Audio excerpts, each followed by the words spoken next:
Trustee Tarpley, I'm here. Trustee Brady, Trustee Terrell, Here. Trustee Griffin, Student Trustee Reyes, Here. Superintendent President Dr. Walden. Here. And then we go to public comments related to closed session items. Any public comments? Hearing none, we will recess to closed session at 5:01.29. Thank you.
roll call. Trustee Tim, I Wood- don't have a computer. Are you ready? Because you have an iPad usually. Yeah, but it didn't work last time, so he gave me a computer. Are we doing Let's Do wait. you roll have call your first? Roll call atten- first. Roll your- call first. Your time to shine. Trustee Wood, Here. Trustee Tarpley, Here. Trustee Brady, Here. Trustee Terrell, Here. Trustee Griffin, Here. Student Trustee Reyes, Here. Superintendent President Dr. Walden. Here. Pledge. And the pledge. Let's see, who's gonna lead us? Robert Sewell, Jen says. Shh, don't write me out. Robert Sewell, Jen didn't say.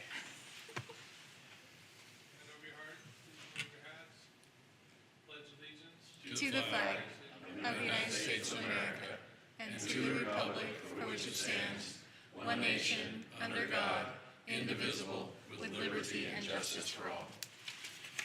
And closed session report out. Do you have a second? I have a paper copy. I know, do you have two? President Wood? With mine. Excuse me, Can I Tim, have- are you getting Trustee Wood a computer? Up Yeah, here? he's- Okay. you're fine. I've got a paper one in the meantime. Here it comes. You may may approach. Thank you so much. That's a whole thing.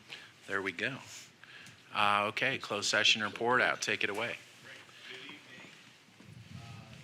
President Wood, trustees, members of the public, the board met in closed session. I think your mic's off.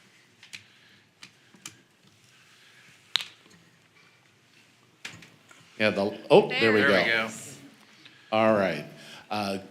Good evening, President Wood, trustees, Dr. Walden, and members of the public. The board met in closed session this evening at 5:05 PM. All members were present. On item 2.1, Superintendent Employee Performance Evaluation, the board presented Dr. Walden with his evaluation letter. The board would like to publicly communicate that the superintendent is doing an excellent job and is pleased/thrilled with his performance. Slash. All right. Exceptional job. There we go. Item 2.2, conference with real property negotiators. That was direction by the board. Item 2.3, conference with labor negotiators. That was direction to the negotiator. On item 2.4, involving employee number 1013212125, on a motion by trustee Tarpley with a second by trustee Terrell. The board voted 5-0 to dismiss employee with the number I just presented. That was 5.0. 5-0, and that employee will be provided notice. On item 2.5, public employee discipline dismissal release for employee 191921125. The board voted to approve a settlement severance with the employee on a motion by trustee Brady, second by Tarpley, 5-0. The board concluded closed session at 5:55 PM, and that concludes the report out. Thanks, Jeff. Thank you. Good evening. Trustee Wood, we have Thank you, drive We safe. have the invocation. Pastor Josh Gerbert. Welcome again. Well, it's an honor to be here tonight at the best school in the high desert. So let's all stand to our feet if we can one more time, and we'll pray tonight. God's blessing on this great school and its administration and faculty. Lord, thank you for a great day. Your goodness to us, Lord, your goodness to our valley, Lord, what you're doing in our incredible school here. I pray, God, your blessings on the student body. Lord, the students that come and drive and come online, I pray, God, that you'll walk with them. Be with administration, be with faculty. Lord, I pray, Lord, that you'll give wisdom to this board. Lord, every decision that they make to bring you glory. And we thank you, Lord, for your goodness in our school. Continue to give us favor, Lord. I pray in our state, Lord, and nationally, and have your hand upon it. In Jesus' name, amen and amen. Thank you very much. Thank you. Thank you. And we've got public comment. First up, Tim Adele.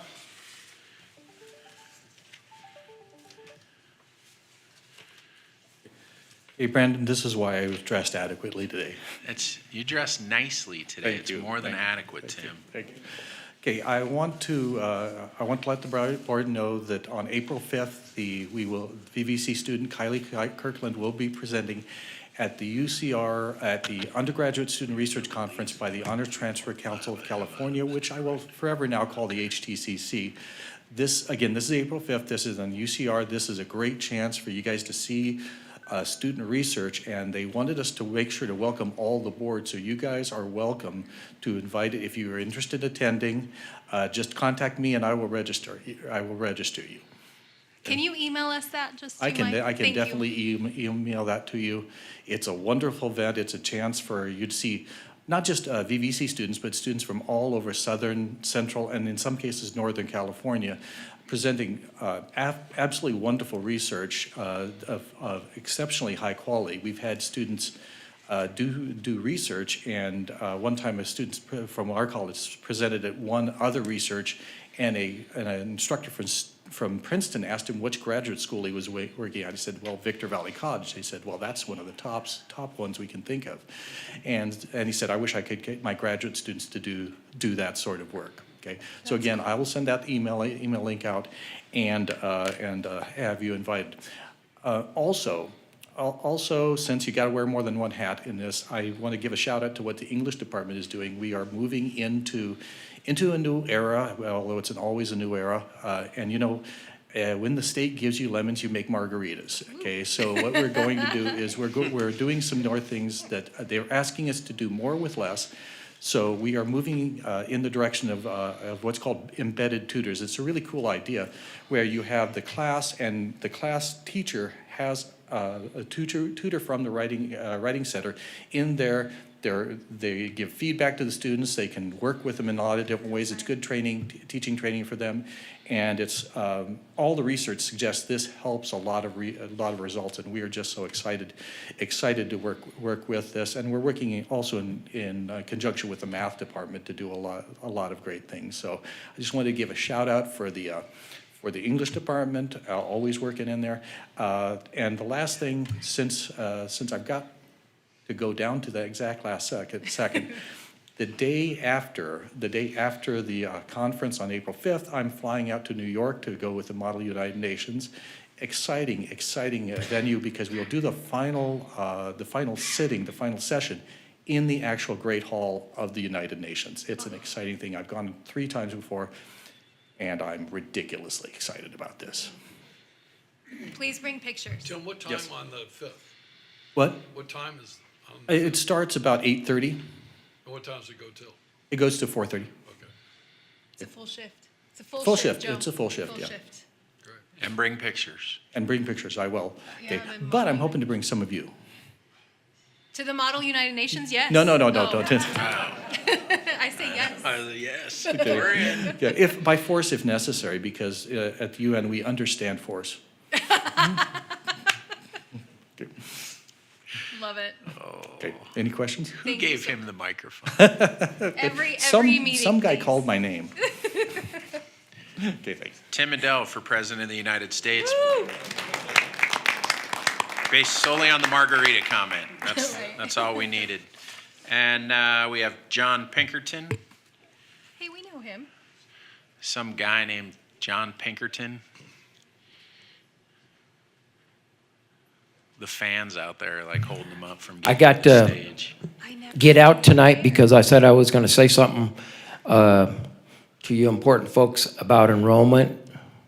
Thank you, President Wood, for having me up here today. Say, look, I'll keep it real short because Ratcliffe already got after me for talking too long. But the pastor said, do everything to the glory of God. So I can't think of anything better we could do to glorify his name than to treat every single student. I want to sound a little bit like a pastor up here, Daniel Walden. Come on, give me a smile. Give me some affirmation. All right. Don't know what Come you're on. gonna say, but go ahead. That every student in this valley be treated as if they were a child of God. When they come through the doors here at VVC, they know this is where they're supposed to be. They know they're welcome here. That's all I got for you. Much love. Actually, John, we'd like to have your lovely wife, Sharon Pinkerton. Can you come on up real quick? Joe, we're not That's there on yet. It's on the agenda. It's on the agenda. I'm sorry. I'm sorry. He's, No, wait. lovely. We'll call you up Going later. back to 3.5. we're going back to 3.5. 3.5, President Walden. So items, none to be deleted, but corrections. 10.19, redone is misspelled.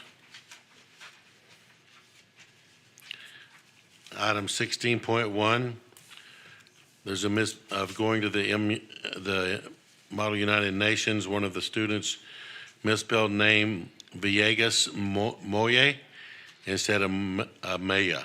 So it's M-O-Y-A instead of M-A-Y-A. That's all. Perfect. And now, item 5.1, Joe. I got ahead of myself. So Sharon, would you mind coming up to the microphone? What? Sharon, you don't have to. You could just leave if you want to. Joe can't tell you what to do. You're not on the board anymore. No. He's not What the do president. you want, Joe?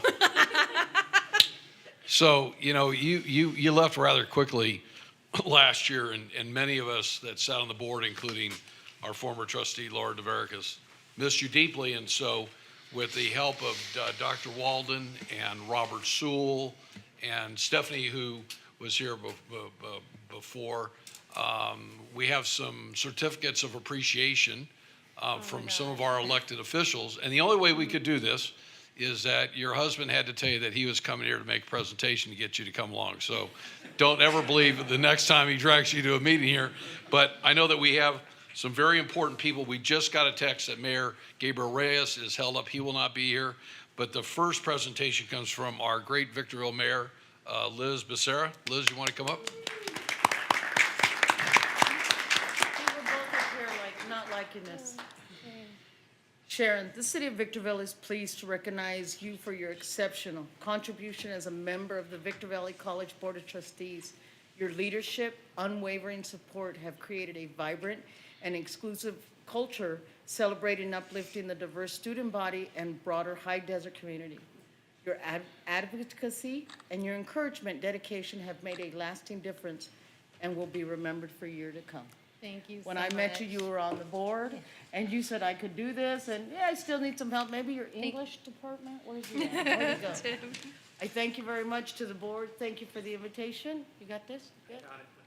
Okay. Wait, you're not done. Oh, no. Here you go. Mayor, thanks for the great job you're doing. Yes, thank you. So our next presentation is Mrs. Corrine Mora, representing Congressman Jay Obernolte here.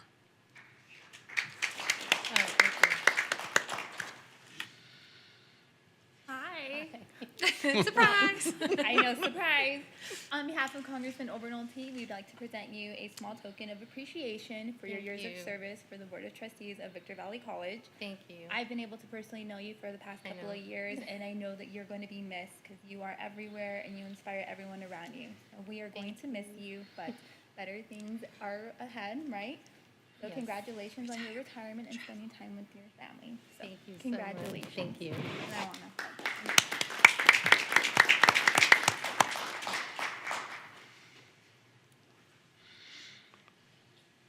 We have Mr. Thomas Moreno, representing California State Senator Suzette Martinez Valaderos of the 23rd District. Thank you, everyone. Sharon, I just want to say thank you so much for everything you've done for this valley, for the community, and for the students. And on behalf of State Senator Suzette Valaderos, I just want to present you with a certificate of appreciation. Thank you so much. Thank you so much. Thank you. Thank you. Thank you. Our next presentation is on behalf of Assemblyman Juan Carrillo, but I'd like to personally welcome our good friend Jalen Spencer. He's got a nice looking jacket on tonight. It is from Macy's, I remembered. So I just want to say on behalf of the entire student population, and myself included, you will be missed. And you know, the work that you contributed to will live on, even though your service has ended. But on behalf of Assemblyman Juan Carrillo and the California State Assembly, I'd like to present you with the certificate of recognition, thanking you for your service and Thank you congratulating so you much. on Thank great you. contribution. Also, because he didn't say it himself, Senator Valladares, their office drove 70 miles to be here. Oh, wow. Wow. Thank you. Hey, John, did you bring the pickup truck tonight? Huh? Okay, well, our next one is with California Assemblyman Tom Lackey's district. We have a presentation by our, Please be careful. thank you, Robert. And I can't say enough, Sharon, the amount of work that Robert did. Big time thanks. I don't know what I'm supposed to say, but this is on behalf of Tom Lackey. And this is for you.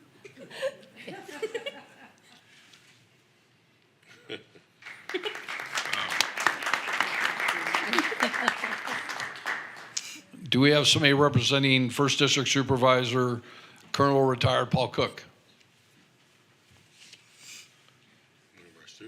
This is so sweet.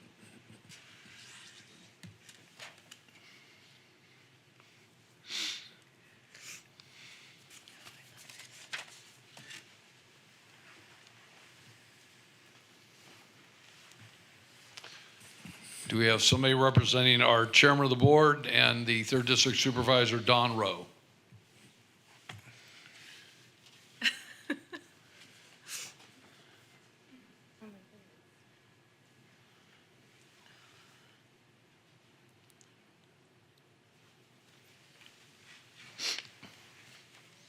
Do we have somebody representing the town of Apple Valley and its Mayor, Scott Nassif, who is actually holding a city council meeting right now?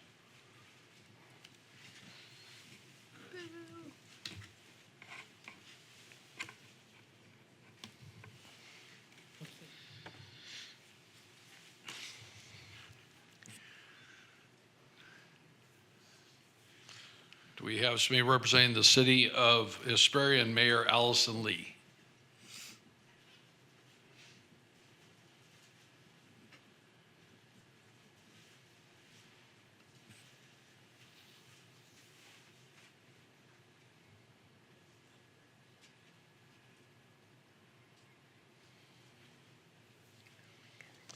Do we have somebody representing Victor Valley College with a certificate?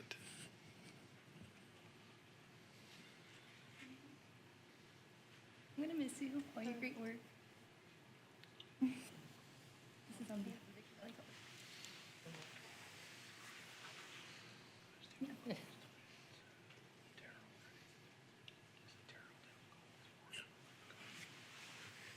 Robert, we have somebody representing Victor Valley College with their plaque, custom plaque.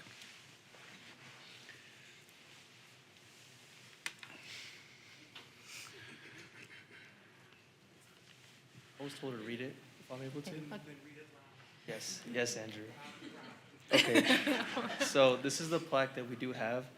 The VVC students, faculty, and staff extend our deepest gratitude and acknowledgement of your dedicated service as a member of the Victor Valley Board of Trustees. Your commitment to the success and well-being of our students has made a significant impact on our campus and our community. Your presence was a source of encouragement and inspiration for everyone at VVC. To Sharon Pinkerton, you made a difference. There we go.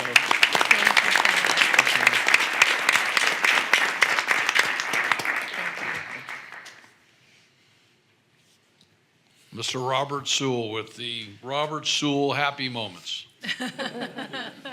This one is incredible. You guys got to get her to show this to you when you can catch her one-on-one. Sharon might want everybody to sign and say something nice about her, but there's so many things that can be said. One thing that people should know, whether it be attending athletic sports, whether it be go to theater, cosmetology graduation, aviation, first responders, fire academy, nursing pinning, graduation, ASB retreat, you name it, they were there. It's very difficult for everybody to attend everything, but it's very nice for students to know that they have representation and that they feel important. And so put together a little book. It's called Happy Moments, and the picture on the front has Sharon with her certificate of appointment to Victor Valley College. I'm sure she will want to share, and many people in the room have their photos in here. Can you show that to the board, that, let them see their side, that side? Yeah. I'm sure Sharon full will of hang beautiful around and share pictures. this with you, so she may want your autograph or something within her book, so. And the board members are in the book. This is a Robert Sewell special there, Sharon. Thank you so much. I mean, I don't know what to say. Well, first thing, you're going to have to stick around at least for a technology break so we can all autograph your book. There you go. And just get a hug. Yeah. So Sharon, I'll say this so not take a lot of time and allow the other trustees to talk. You brought a real level of class. Your determination, as Robert said, there's not an event that both you and John haven't been to. I mean, you both just bleed BBC, and the board, when you left, said, let's do something. And I just want to thank, Dr. Dan publicly. He's had a lot of changeovers in his office and his staff, and the help that Robert gave, and then all those people that brought these certificates for you. You're a one and only. And I'll just tell you that we miss you. I know that we're here. We'll be excited that we'll see you next week at the gala, and we love you. Thank you guys so much. I was not expecting this. I love everybody in here, and just thank you so much. Love you guys.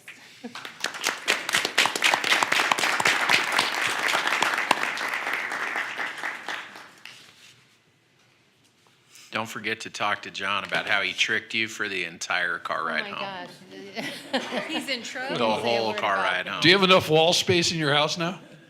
Huh? Do you have enough wall space to put all that up? I'll find somewhere. I'll find some. All right, item 6.1, Board of Trustees goals. I believe that's Trustee Terrell this evening. That is, thank you very much. Goal number 2 is to support improvements in all areas affecting student success. VVC continues to work on implementing the All-In program alongside college collaboration, improving student completion rates and success. Initiatives such as shortened terms, automatic degree awarding, and reverse transfers help streamline academic pathways and eliminate barriers, enabling students to progress more quickly and earn their degrees with greater efficiency. Leadership in expanding the Caring Campus program continues to strengthen a supportive campus culture by actively engaging faculty, staff, and management. The Spring 2025 Caring Camp event will take place on Tuesday, February 18th, marking the start of the semester. These efforts make a lasting impact by connecting with students, especially on their first day.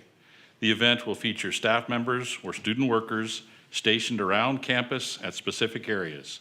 They will be seated at tables with maps, schedules, and water stations ready to help guide students and answer any questions. Goal number 3 was to demonstrate commitment to supporting and improving student outcomes, particularly by implementing racial equity interventions to close existing gaps in learning outcomes, specifically for VVC underperforming student populations. This month marks VVC's 3rd annual Black History Month celebration, filled with exciting activities that invite local businesses, families, students, health and wellness professionals, pastors, and city, state, and law officials to join us in honoring this important occasion. Events will be held weekly throughout the month, including a student talent showcase, a panel discussion, and a community health fair sponsored by the Black Student Union. That's my report. Perfect. 7.1, individual Board of Trustees reports. Shall we start with Trustee Tarpley? Okay, it's Brady then. Trustee Brady. There you go. Yeah. A couple things, President Wood. You and I both saw an email last month that I want to read from a student. That really kind of it was a well-written, It came in January 21st, Joe, the student might be here. Huh? She said she was going to come. but I'm not going to mention their name. Is the student here? That wrote That sent the email? No, okay. She Yeah, said she so- was going to The come and give mystery public comment. Okay, go ahead. Okay, so I think to protect, shouldn't we protect her name? Probably, yeah. We should not say Yeah. her name. It said, "Good morning, Mr. Brady. I am blank, one of over 400,000 students of VVC. I'm writing to respectfully request a link about the budget information possibly for fiscal years 2023-24. This information is surely a great help for VVC school board brief and community paper review as required by POLS 102. I've reviewed the documents, the board trustees portal, but I couldn't locate it. I might have missed it. I understand the demands on your time and attention. I appreciate your consideration of the matter." I then responded back and said, and I sent it to Dr. Walden, and then there was a response back. And, you know, the problem, Brandon, when you read these email threads, you kind of lose the gist. So she finally writes back and says, so there's a banner back and forth between Dr. Walden and then Brandon was on there. "Hello, Mr. Brady. Yes, it was resolved. I'm happy and content with the time and coordination you guys put into this homework. I feel that I matter. Please know that VVC has been very helpful and generous to me. At times when life seems to be unbearable, all I have to do is go to VVC and feel good right away. I can't believe that VVC would be my sanctuary. When my DV manager encouraged me to go to school, I felt like I was an ant looking at tall buildings. I felt like I was on another planet breathing in a different atmosphere. I know that people were talking in English, but my senses were feeling that they were speaking an alien language. I came from being nobody to somebody, and it was because of VVC. I love the diversity, the management, and the staff. Because the interplay between the good management, solid teamwork, and diversified disciplines, my self-confidence is restored.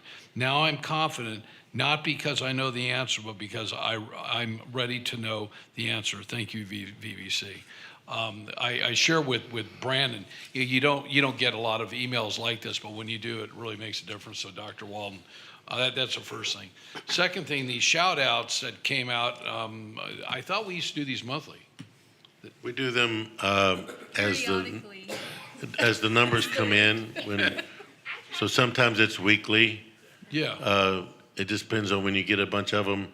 We don't want them to pile up. So Haley, Haley, they're great. You know, I mean, you read through it and it makes people go, wow. You know, people really.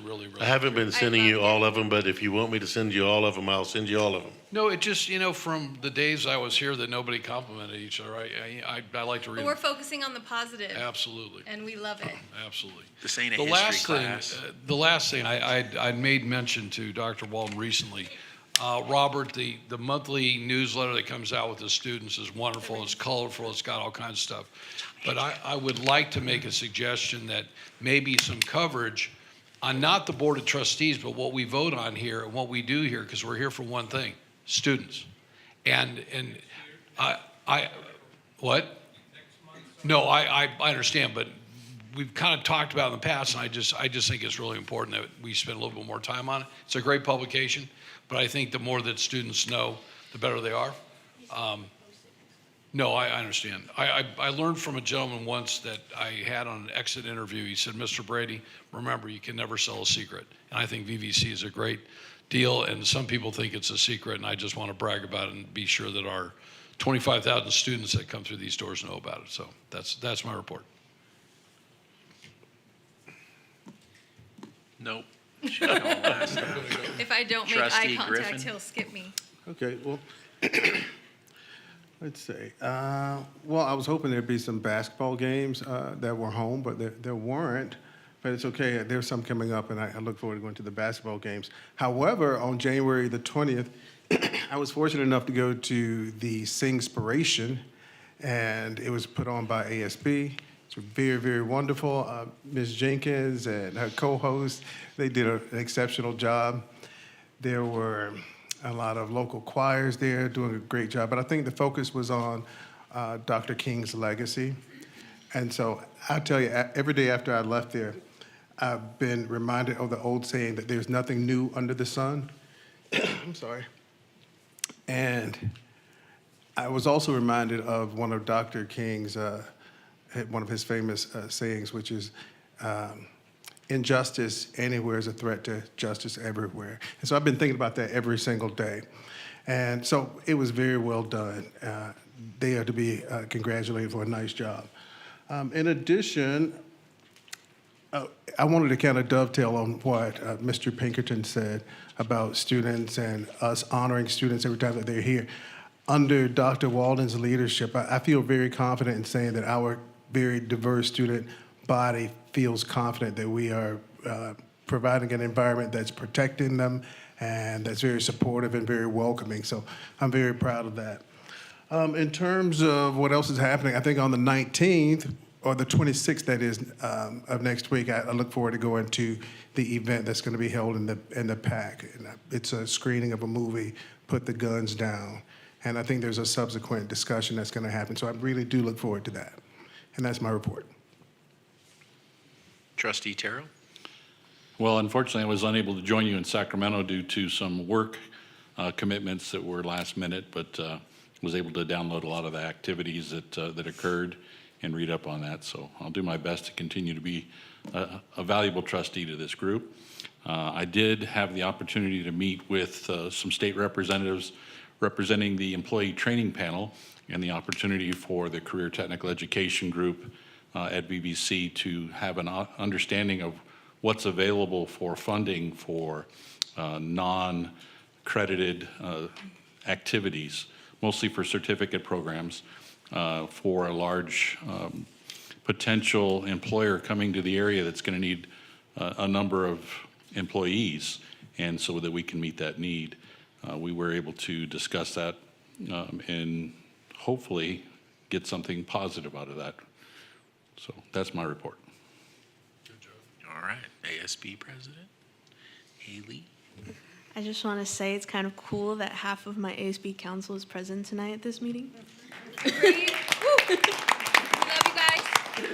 And then also to talk about, I did get to talk at the new hire orientation for part-time faculty. That was amazing. It's cool to see all the faculty join together and just, get to know each other and learn about what Victor Valley College has to offer. Also, some great news. ASB is working on resolutions. This is the first council to officially write 13 resolutions, but we approved 6 of them, which is literacy, lactation stations, Gold Star, AI, undocumented students, and recycling. 4 of those have been co-sponsored by caucuses. The Women's Caucus and the will be sponsoring lactations, and Veterans Caucus will be sponsoring literacy, recycling, and Gold Star. So we're excited to submit these resolutions, and they will be all turned in by Friday at 11:59 p.m. And we're excited to see what the Student Senate decides. Thank you. 11:59. Tim, is that this? Oh. Need help with the computer here. No, it's not. Oh. No. Okay. Sorry, Tim, I texted you, but. All right, so I did make it up to Sacramento. We were sad that you missed it. It was a great weekend at the CCLC conference. It's always fun to go and have people looking to you when Dan and I would be in a session together, and people would look to us for some of the answers as opposed to us being there trying to get the answers. So that's always nice. Attended quite a few sessions that were of interest. Thank you.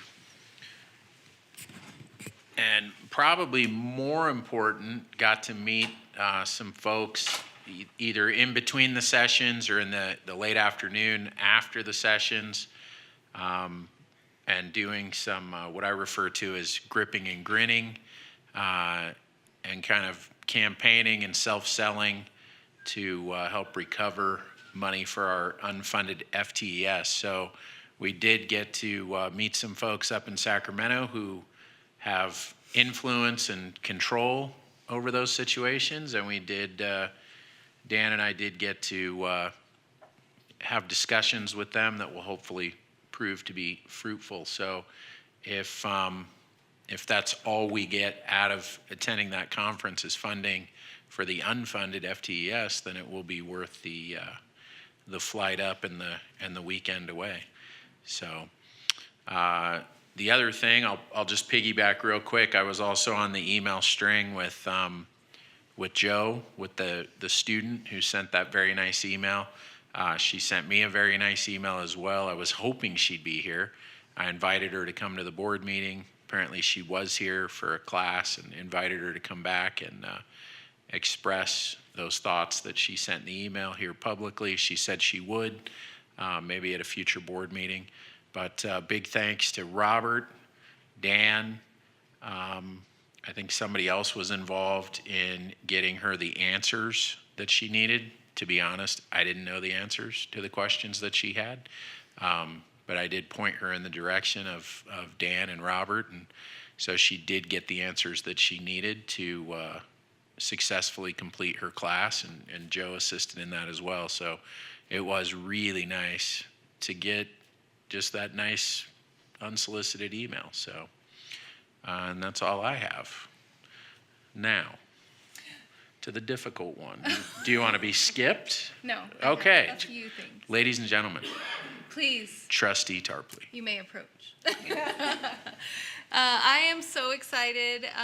I just want to publicly thank Audrey for connecting me with a part-time staff member who was looking to do some internship for their school in HR, and that is what I do. And so I was eager to take that on, and she began last week, and she is so smart and so fantastic. So you may not have this part-time student or worker for too much longer, but she is fabulous, and so thank you for that connection.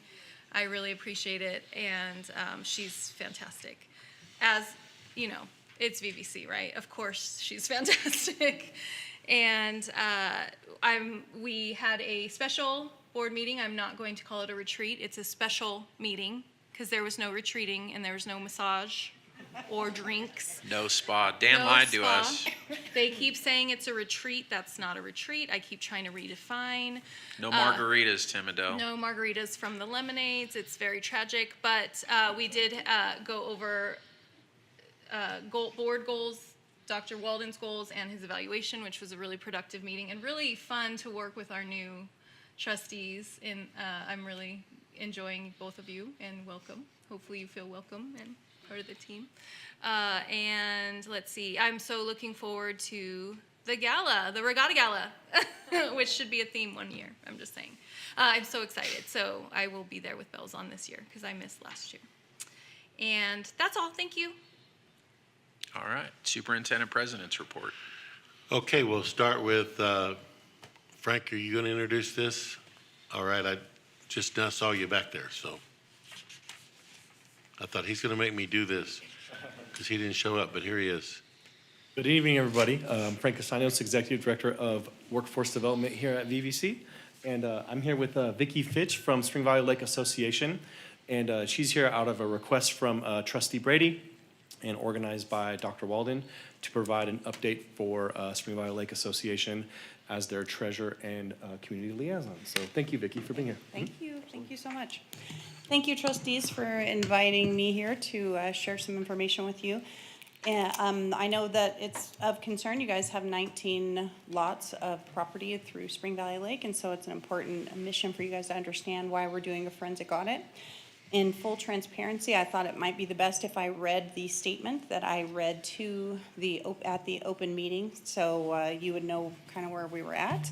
And would that be okay with you guys? Yes, please. That way, I think you'll understand, and then you can ask some questions if you like.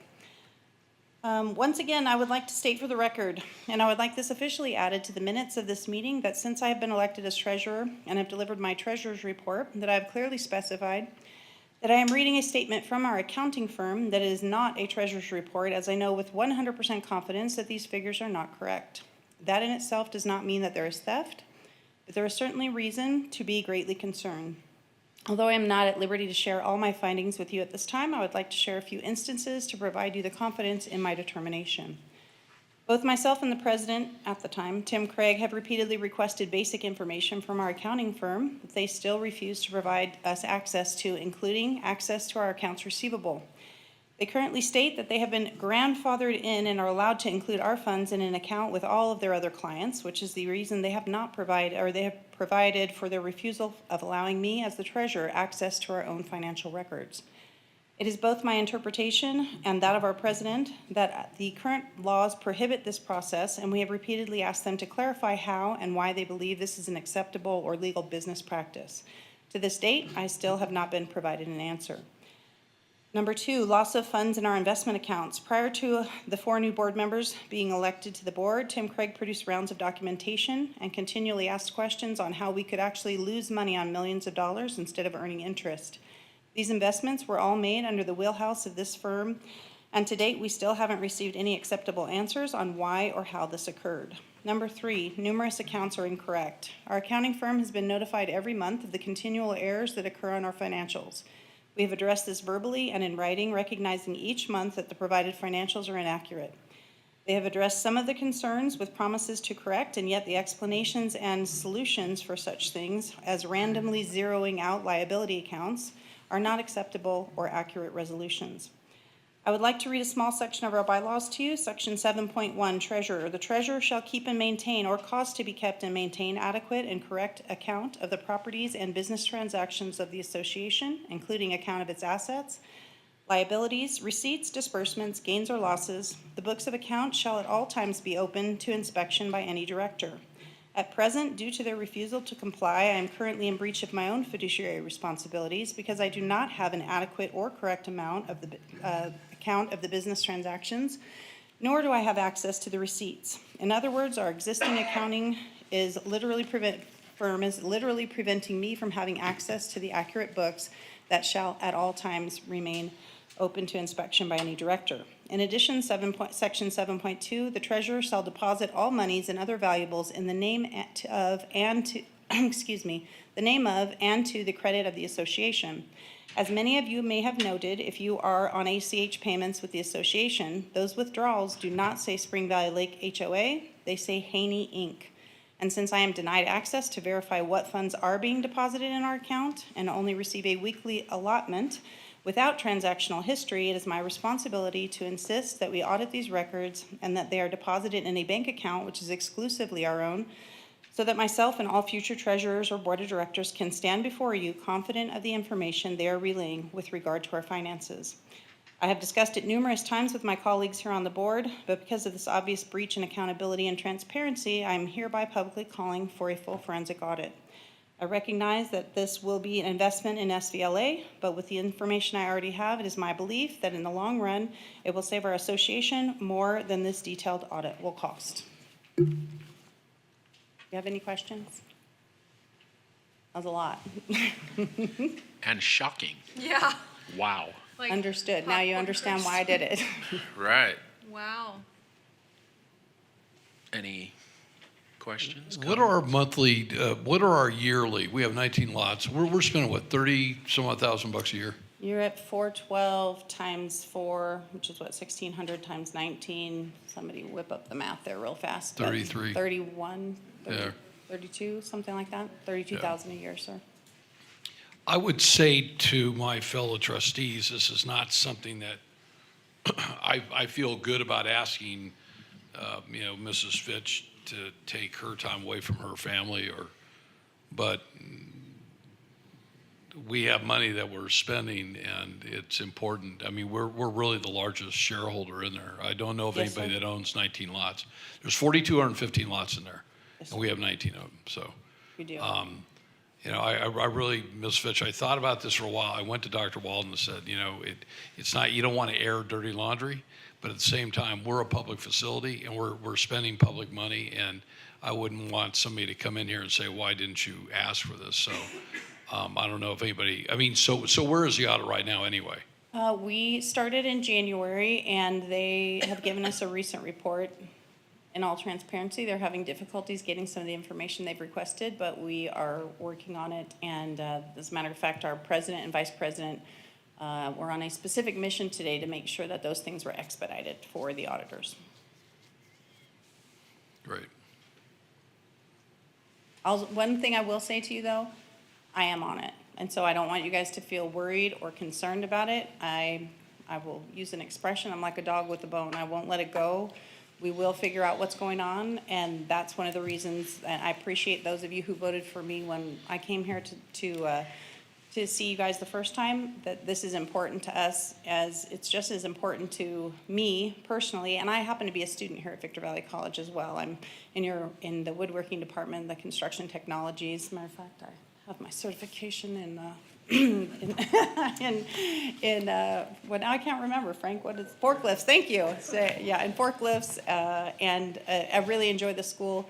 I will keep you guys informed. We're hoping, the auditor was hoping to give us a preliminary report next week, but they put a hold on that until they can get the information from our accountant and the staff. But we're working on it, and I'm happy to give you guys another report as it comes. Yes, sir. I'd probably be better off to ask your husband, Terry, how many hours a week are you volunteering? 'Cause you don't get paid to do this. No, I don't. I kind of have an idea, but I want people in here to understand. I know Terry knows. How many hours a week are you doing this? 50 hours a week. Free. Yes, sir. Yeah. Yes.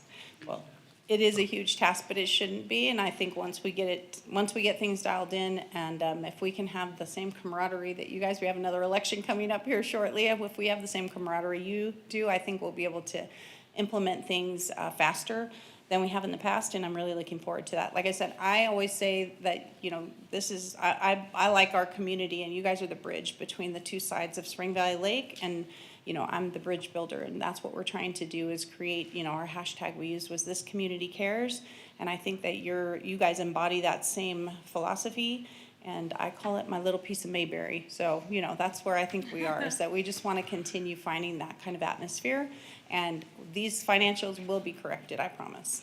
If you stay till the end of the meeting, you'll see what great leadership that this college has, starting with our president, superintendent, our fellow trustees. But all these people sit at these front tables. Wait till the end of the meeting, and you'll be able to go back and say, this is why VVC will be the #1 community college in the United States of America by the 2027. And 11 years ago, we were ship ready to sink. So you have to have the right leadership to do this, and you have to have a board that separates out their personal stuff to make it happen. I completely agree. Unfortunately, I'm unable to stay this time, but I would love to come back at another time. And if you invite me back for another report, I'm happy to give that to you guys as soon as we have it. And again, I thank you for your time and for the invitation today, and I promise we'll handle it. Thank you. Thank you. All right. So, Dr. Vreeman, you want to come and introduce our next topic?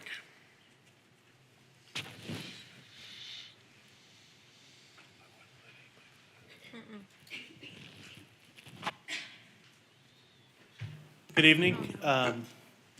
Thank you for the opportunity to bring forth the update on the solar project. So, as you know, back in, there's a timeline there, but in the summer of 22 and the summer of 23, the solar project was approved with Forefront.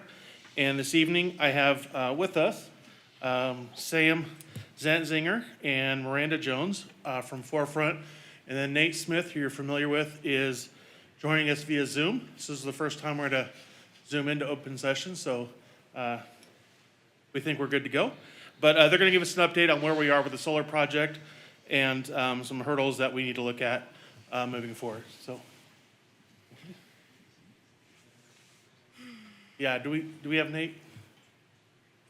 I am here. Can everyone hear me? We can hear you. That's great. Should I risk showing the video for the first time Zoom experience? Should I keep it audio for now? Video. Well, we don't have you yet on Zoom. We hear you, but we don't see you. All right, I'll keep it on audio for now, and we can get into this. So, thank you, board members, for the opportunity to provide an update to you all. May we show the presentation, please? Is it being shown on the main screen? So Nate, we now have says Nate's iPhone, and I think we can go back to the presentation. Stand by just 1 second.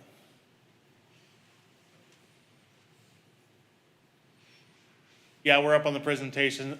First slide. Go ahead, Nate. Awesome. Oh my gosh.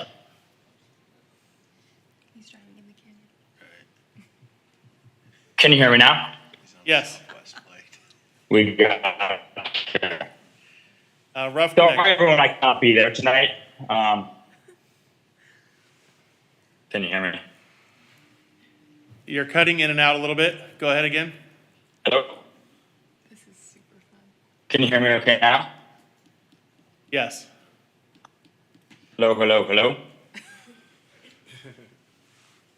We can hear you. Does that sound okay? Yes, go ahead, Nate.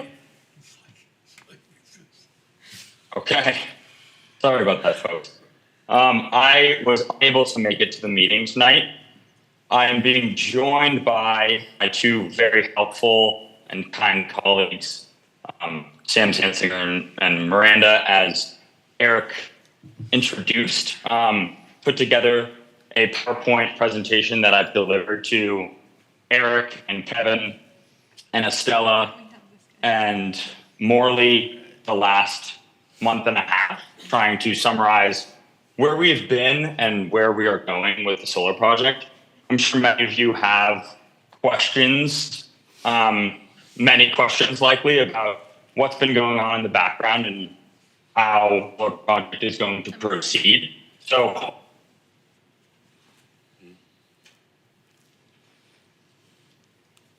okay. Take it away. Yeah, hey, good evening, board. Thank you for the time.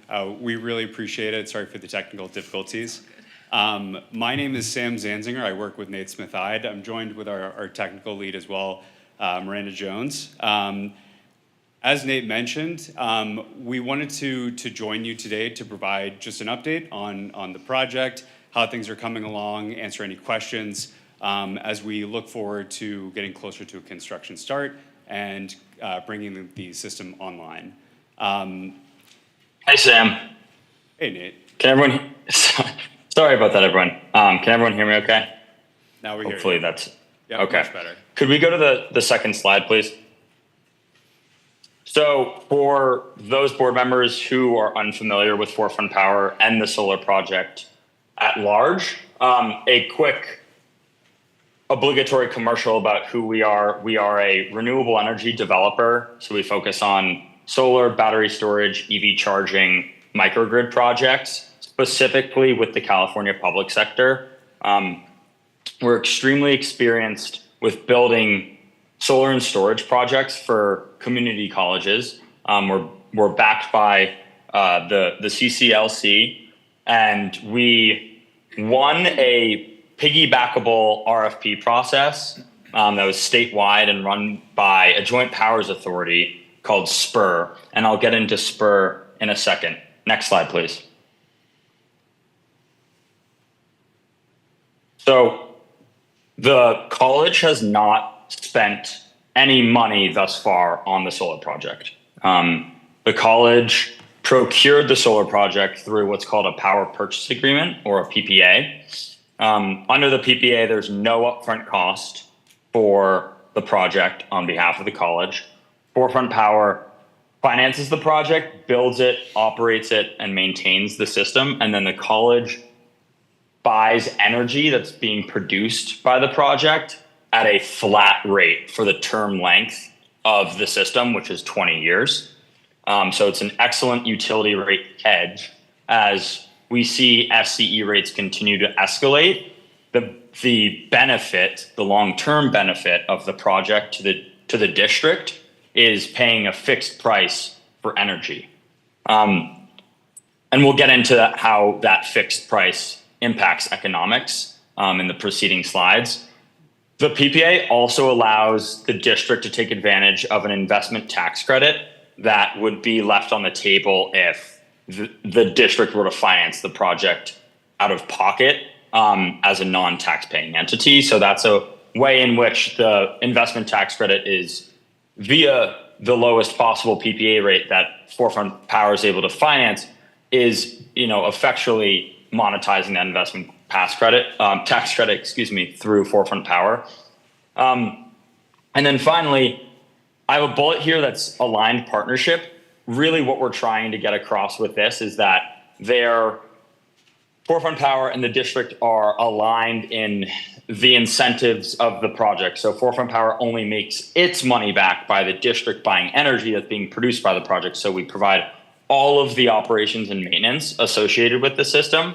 And we have a 95% performance guarantee that's included in the contract that then gives the contract teeth and the district leverage if there's underproduction with the solar project, which as many of the long-term board members know, and I'm sure the new board members as well are aware of, there's a existing what's called a concentrated photovoltaic system in the northwest corner up by the fish hatchery that was purchased around 2009, and the company that built it actually went bankrupt, I think a year or two afterwards, and it's been defunct for a number of years. So that system was purchased outright. One of the benefits or I guess a de-risking benefit of the PPA is that Forefront Power owns the asset, so is responsible for all the ongoing operations and maintenance to make sure that system is producing exactly what it should be. Next slide, please. So I put together a timeline to get us from initial board approval to today, and then how to actually complete the project. So we received board approval for just the canopy project. So there's a solar canopy, that you might see in many parking lots in the state. Canopy project located in parking lot Q. We signed that project in October of 2022. We then completed all of the preliminary diligence, design, engineering associated with just the canopy project. As we got into summer 2023, through my conversations with John Nalen, we decided that it would also be an efficient way of correcting and replacing the defunct CPV project if we could roll it into the canopy project as well. So what we did is fall of 2023, we came back to the board and we included the removal and replacement of the existing ground mount solar project. And the board approved that contract amendment November 2023. Once we had that amendment in hand, we went back, we resubmitted our NEM 2.0 interconnection application. Important to note, NEM 2.0 is now NEM 3.0 and is a much less favorable compensation rate for exported energy from your solar project. So this project is grandfathered under NEM 2.0, which is great for savings and project economics overall. We also redesigned the system to include the removal, decommissioning, and then replacement of the CPV project. And then we submitted everything back through DSA. When we went back into DSA last summer of 2024, DSA had updated its code and requirements to include and enforce and require EV charging stations whenever you touch a parking lot renovation. So if the district were to do anything to parking lot Q, DSA would require the district to install EV charging stations a specific quantity of EV charging stations according to the total number of parking spaces in the parking lot.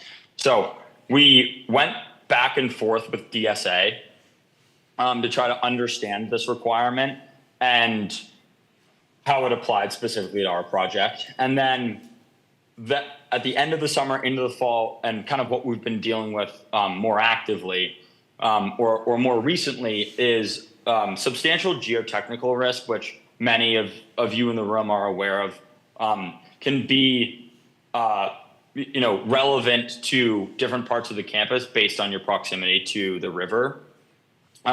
So what we've been doing the last couple months is we've actually received feedback from DSA that they have a pre-checked ground mount design that allows us to move away from drilled piers, which based on cost quotes from our subcontractors were astronomical to actually a driven pier design. which eliminates a lot of the geotechnical risk associated with the projects. So that's where we're currently standing. We have in this presentation a summary of a few stop signs or obstacles, cost-specific obstacles that we're dealing with, and those include EV charging, ADA upgrades also associated with the parking lot queue, the repair of a medium voltage circuit, which we discovered during our electrical survey, and then also an outstanding question of the final geotechnical costs associated with the project. Project construction and completion, we're targeting for this summer into next spring. This presentation and explanation of the project, we will not be requesting board approval for any sort of contract amendment tonight. Rather, we'd like to give you information now and have you ask us any questions that you have tonight and then throughout the next couple weeks, and then come back in March for final review and approval. Next slide, please. As a reminder, the district procured the projects through a piggybackable joint powers authority called SPUR. SPUR runs RFPs for utilities for community colleges and K-12s, their constituency.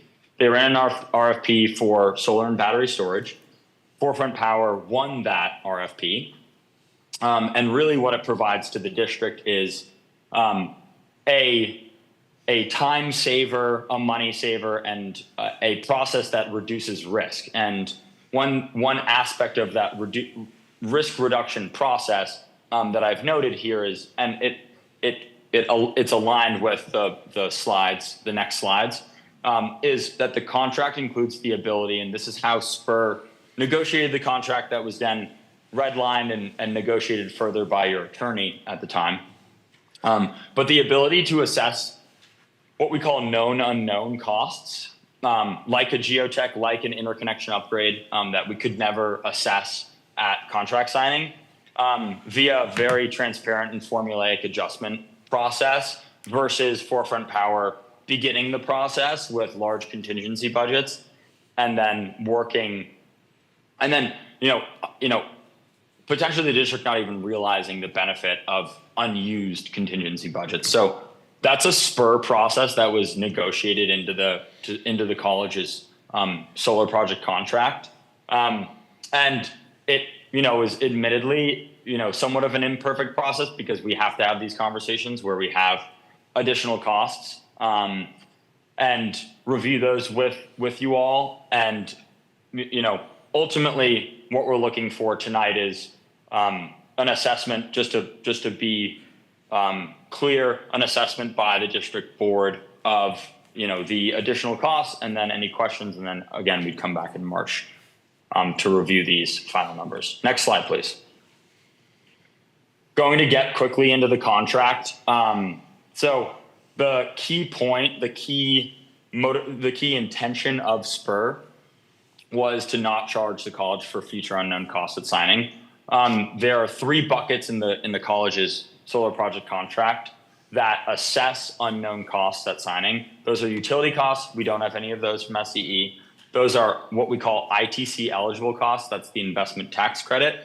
Those are direct project costs. We can think of those as geotechnical and electrical being 2 specifically, and then non-ITC eligible costs. These are costs that when the IRS audits Forefront Power's financing of the project, they see an EV charging project, they say that's not, a direct solar project cost. ADA, the same thing, that's a non-ITC eligible cost.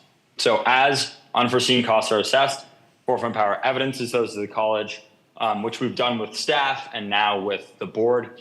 And then the college makes a decision to either absorb those costs into the PPA rate, the signed PPA rate, or pay those costs out of pocket. Reminder that the college has not spent any money on the project thus far. And the process does have a backstop. This is not enabling Forefront to just bundle a bunch of costs into the PPA rate. There is a do not exceed rate that protects the college's solar project savings, as we understand that is and SPUR understands that is in many instances, the basis of a public agency's decision making is, bottom line, does the project save or not? So that is, this process of adding unknown costs does have a backstop. Next slide, please. Getting into ADA and EV charging, ADA costs are unknown at contract signing based on a few facts. One being that there's not a finalized design that's gone through DSA. Two, we don't have an architect of record who, with that finalized design, has gone out and reviewed the potential ADA upgrade. So this is again for a parking lot queue. So in the contract, it says that Forefront Power were responsible for signage and striping and path of travel within the footprint of the solar project. The college is responsible for any ADA existing non-compliance, which there is in parking lot queue. Next slide, please. There was another obstacle that we ran into, which is we encountered a broken medium voltage loop. The college is on a medium voltage loop. Within one of your medium voltage manholes, there's a broken circuit, which requires repair. This is repair that will have to happen at some point. It's currently being included in the solar project. We assume that we can interconnect, that there's existing electrical that's interconnectable. Any costs that require us to upgrade the pre-existing electrical system would be the college's responsibility. And finally, next slide, please, Sam. The geotechnical risk, again, we do everything that we possibly can to survey the subsurface conditions before we start the project and get into pre-construction diligence. What we have what has been observed is that there's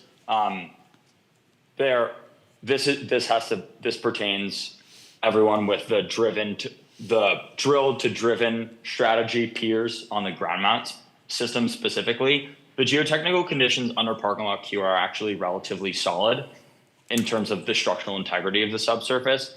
What we're currently evaluating and what we'll return to the board in March with is a finalized geotechnical number for the ground mounted system, which you might think is counterintuitive because a ground mount system requires lower depths of piers versus a canopy.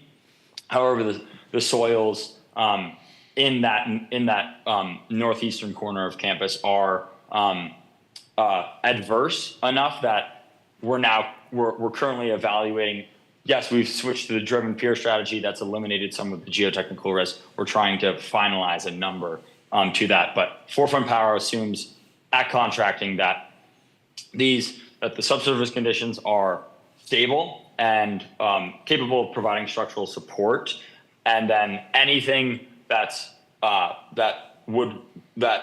causes adverse subsurface conditions would be at the college's expense. Again, that's not an and when I say that a college expense, it's not an out-of-pocket expense. It can be rolled into the PPA rate as I reviewed. Next slide, please, Sam. Getting into the actual costs, the broken circuit, and I'm not going to read the specifics here. The broken circuit of the medium voltage loop is being estimated to be $338,000. Again, this would have to be repaired, at some point. We're currently wrapping it into the solar project. It allows us to repair that medium voltage portion of your loop and then interconnect our solar project too. Next slide, please. The EV charging stations are very expensive, unfortunately. I guess one way, the kind of silver lining, and again, like Forefront Power, we're not in the business of like including a bunch of these costs or not like improving our economics. You can take that for what it's worth. But the EV charging stations, as I was thinking about it, the silver lining would be that the district would be, getting in front of, if you do anything to parking lot queue, DSA is going to make you install EV charging stations. This is a way of financing those EV charging stations. Yes, it increases the PPA rate. Yes, it decreases savings, but you get EV charging stations in parking lot queue. And we have dialed in the charging station type with Kevin and Eric and Morley. Those would be charge point charging stations, which would match the rest of the charging stations on campus. And then the final cost that we know now is the ADA non-compliance. So this would be, that's $240,000. That would be bringing the ADA compliance into compliance in parking lot queue. Next slide, please. So as I had mentioned, there's a specific formula in the contract that I've taken a snapshot of in this deck. It says when there's a cost, a dollar value cost, it goes into a specific PPA rate of change, and then that impacts your PPA rate at a specific rate of change. So as we look at this table, we can see the type of cost, the cost value itself, and then the way that the PPA rate changes, and then the output would be, like the final product would be this far right column. So you can see that, for example, EV charging stations at $476,000. For every penny per watt in changes, and for every penny per watt in the total cost of the EV charging stations, your PPA rate changes 0.0005 cents per kilowatt hour. That results in a total of roughly 1.5 pennies, 1.63 cents per kilowatt hour in increase. So that's how the dollar goes to the dollar per kilowatt hour. It's a little bit convoluted and confusing, and I'm happy to answer questions about that.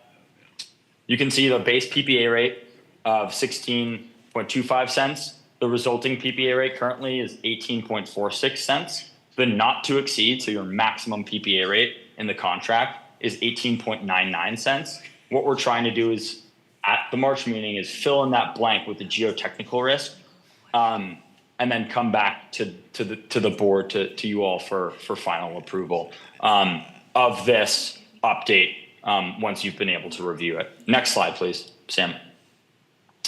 The solar project economics, the savings specifically, are you able to? The savings specifically shown to the board at contracting, this is fall 2023. You can see that it's right around break-even savings in year one with a 20-year savings estimation of $5.9 million. And I know that we've reviewed this at multiple other meetings, but I want everyone to just pay attention to the bottom left-hand side, which is a little bit of inconveniently small print.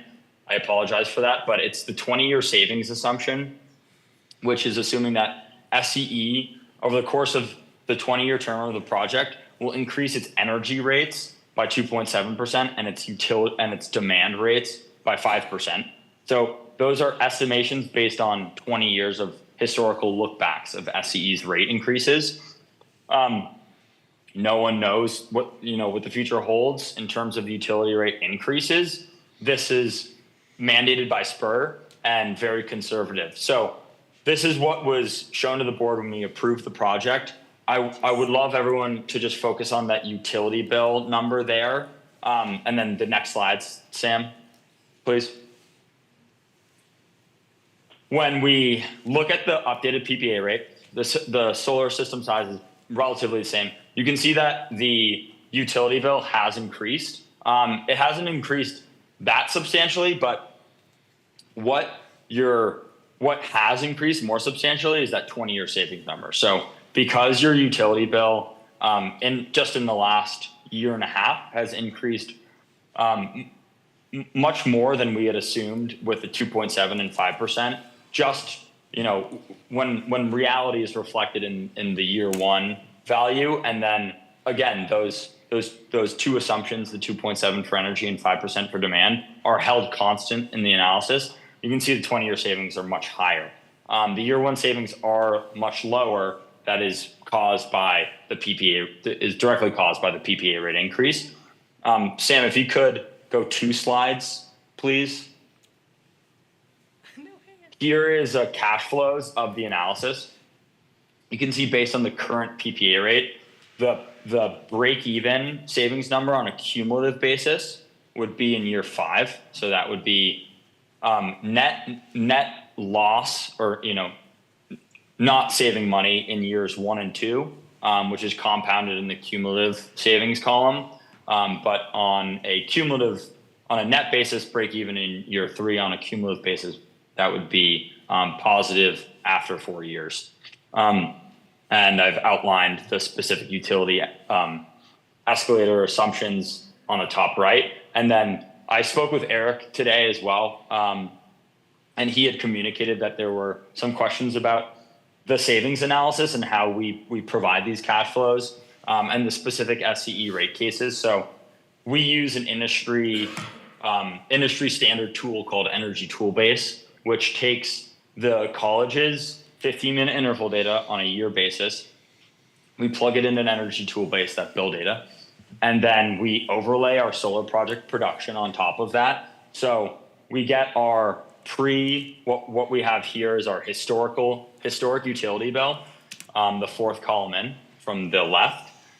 That is calculated by taking the college's most updated 15-minute interval data, usage data, and then we overlay our SCE rate, which is TOU 8, to get our historic utility bill, and then we overlay the solar project production in 15-minute intervals.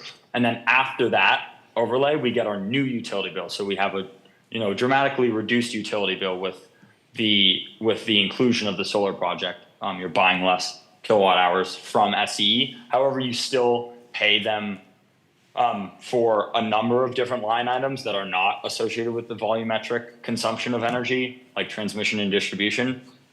So we factor in the savings analysis all of the nuance of the SCE rate case. So I was just trying to be proactive about answering that question. Sam, could you please go up one slide, please?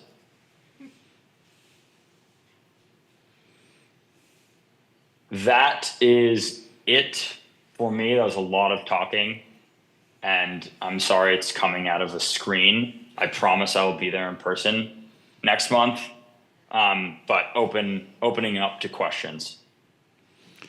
When the contract was originally signed in October of 2022. That's correct. And then this is amended in 2025. 2023. Why is the project not done? If we could go back to the timeline at the top.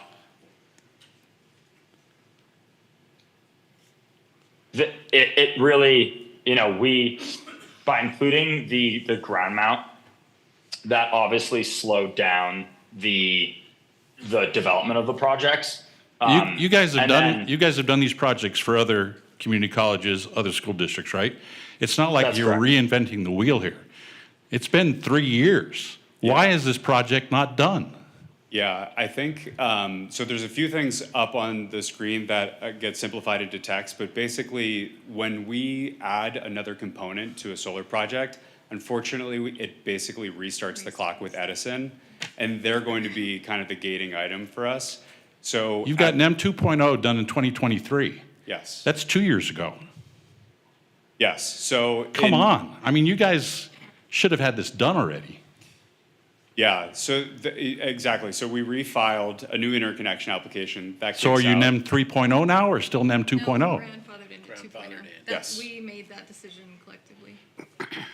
How is this saving us time, money, and risk? What you've shown me here is nothing but more cost, more money, more time, and bigger risk. Sure. You guys are not performing. There are a few new code revisions that were introduced to the project midstream that requires a bit of re-engineering. And so Did that we apply for grants for the EV charging stations? So Yes. the type of, yes, but the type Who's going to of get that chargers- money for the grant money? Is that going to be included in a PPA reduction? Yes, so that's an excellent point. We are working with your local air district, the Mojave Air Quality Management District, to submit incentive funding for the EV charging stations. That would go straight to the college, and the college can then pay. It's an accounting question for the college then, if it would like to just pay Portland Power directly to offset the cost of those EV charging stations, or just pocket the money and utilize it to offset any sort of maybe incrementally higher utility bills. So yes, we are pursuing EV charging project funding. Absolutely. And then the additional costs that you have in there for the electric 4160 Yes. modification. Can we get that done outside of a PPA and just pay for it? Yeah, absolutely. All right. Absolutely. Parking lot queue code compliance. Is it in compliance now? It is currently non-compliant. All right. So is that just painting? Lines? No. So if we go to slide 11, we're going to be providing 1388 compliant stalls. 11 of those would be with EV charging. So that would be, it's kind of like a twofer from DSA would be the EV charging stations and the ADA to bring parking lot queue all the way back to code. And then how was the geotechnical? Who did the study on that? Yes, we use third-party geotechnical engineers, so it's impartial to inform our design. We can provide you with the exact report. That's something that is intellectual property that you guys can have and review, but that's really is also contributing to some of the design changes on the When was that started? So that you'll recall that there's a second component to the project. We have the canopy, so there was drilling that was conducted, lab results get tested, we get the results, that informs design. When was it done? I believe we've done multiple iterations of the geotechnical analysis. That started. Why were probably- multiple and iterations required? We have Miranda as well there, who's been the project manager. But I believe it started last spring, specifically pertaining to the ground mount system. So Maybe even 2024. before that. So 2 years into the project, you started the geotechnical. I think she's going to Right, speak to that. the geotechnical was actually Could conducted. you go to the mic, please? The geotechnical was conducted in December 2023. Okay. Let me ask you a stupid question, because John Nolan was here at the time. Many people in this room know that there's always been a geotechnical issue on any property down here. This had it. Yep. I mean, it's gone on for 50 years. It wasn't like new. And I believe you brought it up at the time when we had our initial meeting. I think do I voted recall. against this I do thing. It's kind of like you get into a contract, and that's just it kind of feels like you go to the car dealership, and you got a price for the car. By the time you get out of the TO place, 5 hours later, it's something different. Steve's questions are absolutely spot on. When you're talking about DSA and all the schools that you deal with Yes. DSA all the time, don't you? Yes. So wouldn't you have known that these EV chargers would be required of VVC in all the other schools that you deal with? This is a new code as of 2024. But you deal with DSA all the time. I mean, I deal with the city of Victorville and Hesperia, and when something's come down the pipe, they usually say, hey, Joe, in 6 months, FYI for your clients, that's a way of kind of helping us. So I don't feel like DSA's done us any favors. Well, they never will. Yeah, I just haven't seen any savings of time or money. I mean, that's a pretty Let me ask big you a stupid question. increase. If the board voted to tear up this contract, what would it cost us? That's something that we can definitely look into and get back to in the next meeting. I don't have that figure right now. So if the board said, we've now learned this, we want to do solar, but maybe this is just not. Or we not never the- want to talk about solar again. Yeah, Or there's that. we've had some solar So sick of conversations this over the years. conversation. I'm sure. Trustee Terrell, at one point, we didn't know how much consumption that we were pulling out of here. So we've been through that argument here. So your questions are absolutely spot on. So my question is, if we wanted just to terminate this, what would it cost? Or would it cost us anything? Yeah, so it's something that we can definitely look into and get back to you for the next meeting. Okay. I would say to, Board Member Terrell, the iterative process of the project has added some time. We would obviously have liked to deliver this when we originally started. I think there was some value engineering by adding a new component to the project that was going to deliver higher long-term benefit to the school, which is why ultimately And we were trying to get in on that rate, that 2.0 correct. rate. So remember I think there's a lot of abbreviations through this presentation. I just want to make sure the most important thing that is being discussed right now is what's known as net metering 2.0. It is the crediting system that Edison gives the school for your solar project. That is, right now you have a very valuable status associated with this particular solar project that if you were to terminate the contract, it's a generational status. And so that is what is driving the economics of this project for you. It is how you are getting a project at no upfront cost that is going to deliver savings on your utility cost. What is our current rate that we pay? As a TOU 8, I would have to go back and check your blended, but. Because we basically have peak and off-peak. That's right. You pay energy charges for the generation, and then you have demand charges. So the solar is able to offset your generation and benefit as well by reducing some of your demand. Which TOU 8 rate are we on? Edison's. Primary, secondary? Nate, I think it's a primary. Can you confirm that? Yes, that's correct, Sam. So I'm just TOU looking primary? up. We have the obviously the current bill noted in the savings on a dollar basis, but I can provide the dollar per kilowatt hour. Just give me the rate sheet. Yeah. So So highlight which yeah. rate, and highlight which rate we're at. Absolutely. Can you speak to the witchy gutchy that broke? What's the thing that broke? Medium voltage. Yeah, why did it break? What happened? Did somebody back into it and we're gonna pay for it? Like, what's the deal? Because it wasn't broken when we started, right? Yeah, it was. It was? Yeah. We just didn't know about it. We just didn't know about it. Yeah, that's something we could actually put a separate line item out and not pay for it for the next Okay, I'm 20 just years. curious. And then that you talked, Nate, about the PPA rate, like the cap or whatever, the do Yes. not. Yes. What is that rate? What's that about? 18 and a half? 9.9. 18.99. Pay for all of this outside of this. So I have a question. My question is about the tax credit, Yes. which sounds like a really good benefit. Yes. And I have a little knowledge about power purchase Yes. agreements. But it's my understanding, and feel free to educate me, but it's my understanding that a power purchase agreement is essentially like a 20-year lease. Is it not? And that we wouldn't qualify for a tax credit unless we moved away from the power purchase agreement and chose to purchase the panels outright. Yeah. Is that right? I want to clarify something. So the $1 million, which by the way is $200,000 more than I heard last week. I don't know why that's different. But anyway, I was at 800, now I'm seeing $1 million. I just want the board to know, we do have the option, if we want to go forward, to keep the 16.2 rate, if we want to pay that $1 million out of pocket.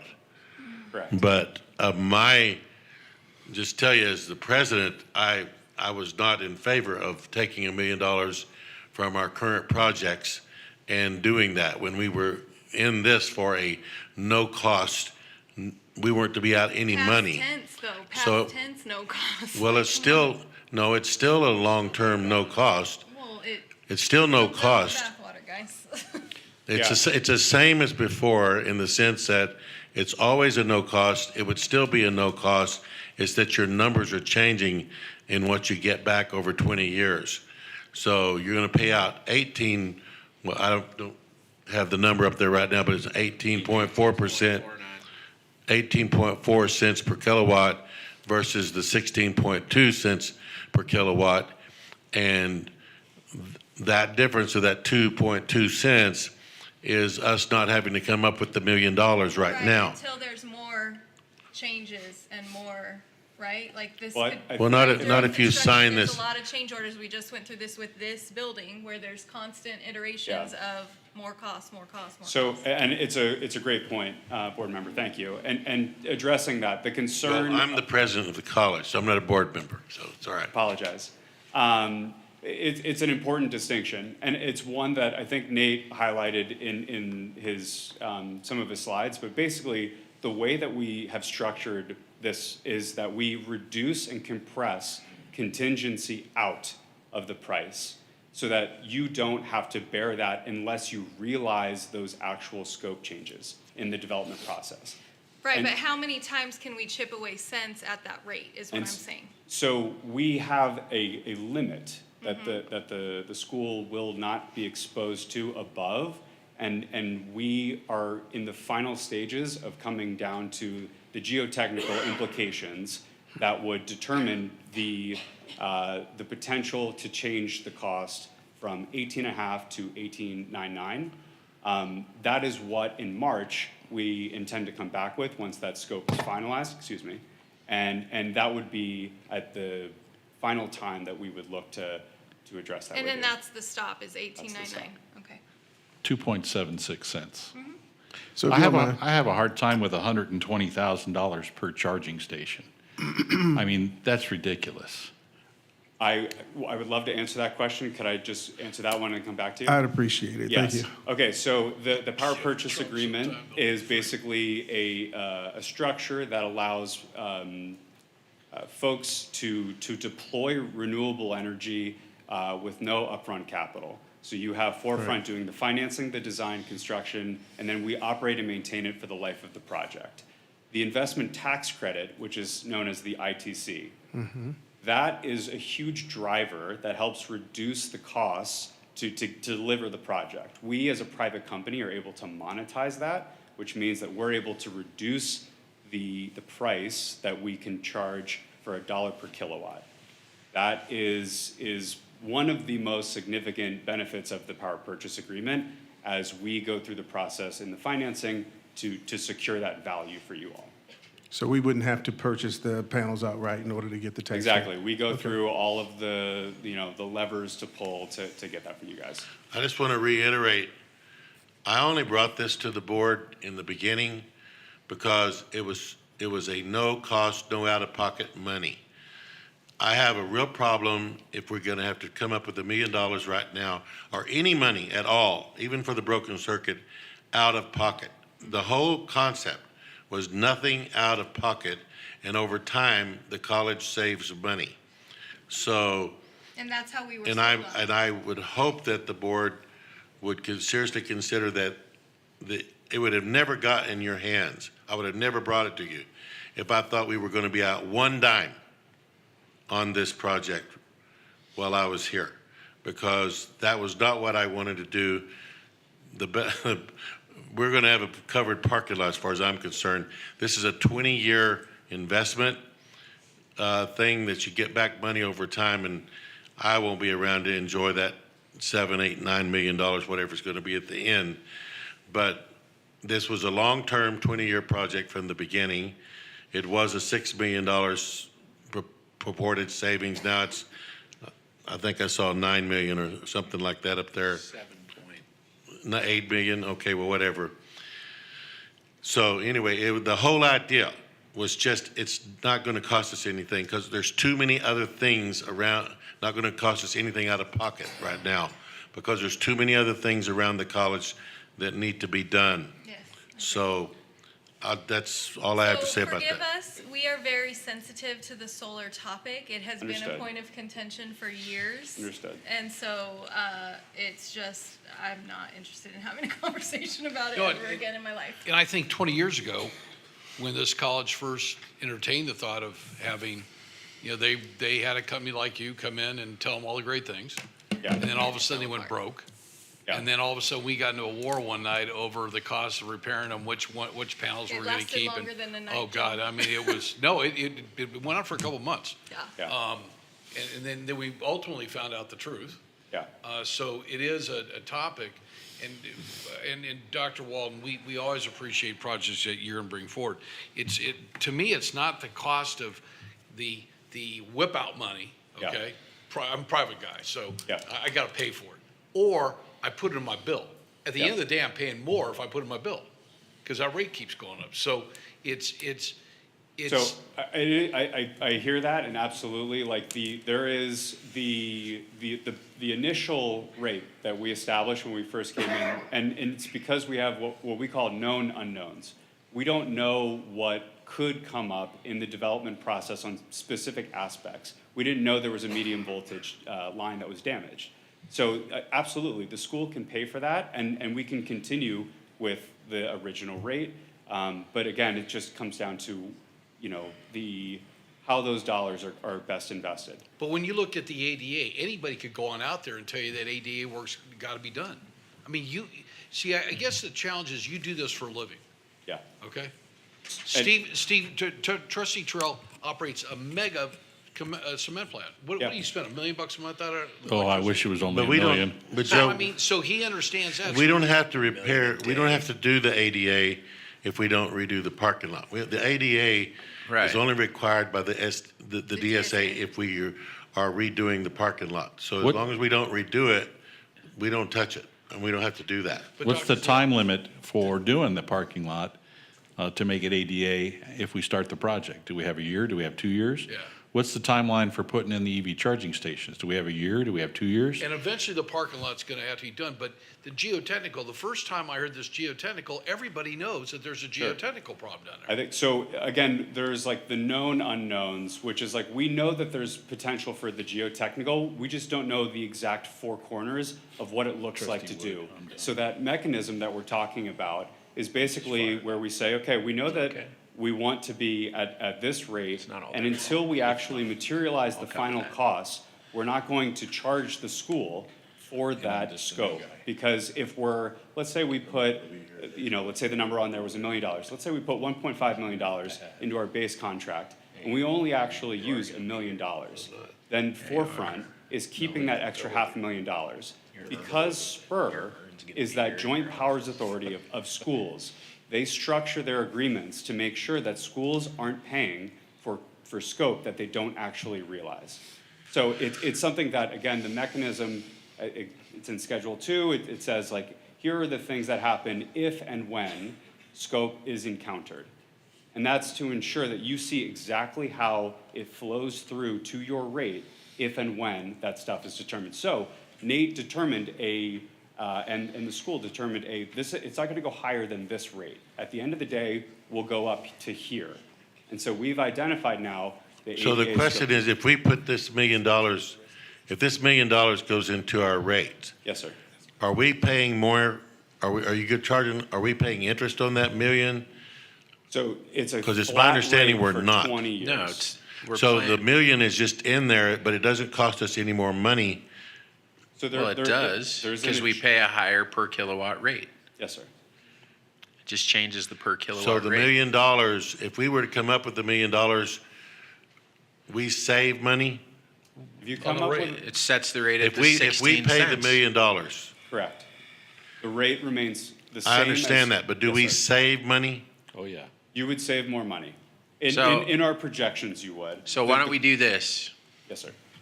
Next month, when you come back, bring the graph. If we pay the million. Sure. And we stay at the 16 cents, 16 point whatever cents, what that graph looks like. Mm-hmm. And bring the graph, if we don't pay the million, we roll the million in and we take the higher per kilowatt rate, what the graph looks like, and then the board will be in a position to make a choice. Do we want to spend money now to save more money later, or do we want to pay a little more in the per kilowatt and keep Over the million for other projects? Yeah. I want to say thank you for being in the hot seat for a minute. If we And could Nate go owes back to, Sorry? Nate owes you for actually being I here. owe Nate still, Oh, so okay. I'm chipping away at my. can we go to the slide with the timeline? Sure. So I just want to point out to our new trustees and to anyone in the room who cares about this horse that we beat to death. Not all of this is Forefront's fault. Yeah. We entered into the initial agreement in October 2022. That plan was on track.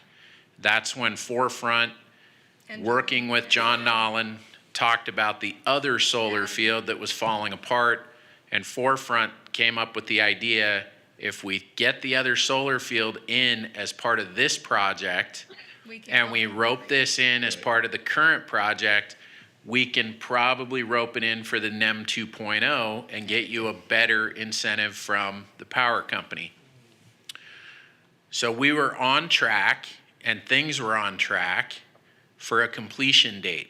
But they came and they did a presentation to our board and said, do you want us to tear out the falling apart solar field and replace it and rope it in under the NEM 2.0 and give it back to you at the same low rate?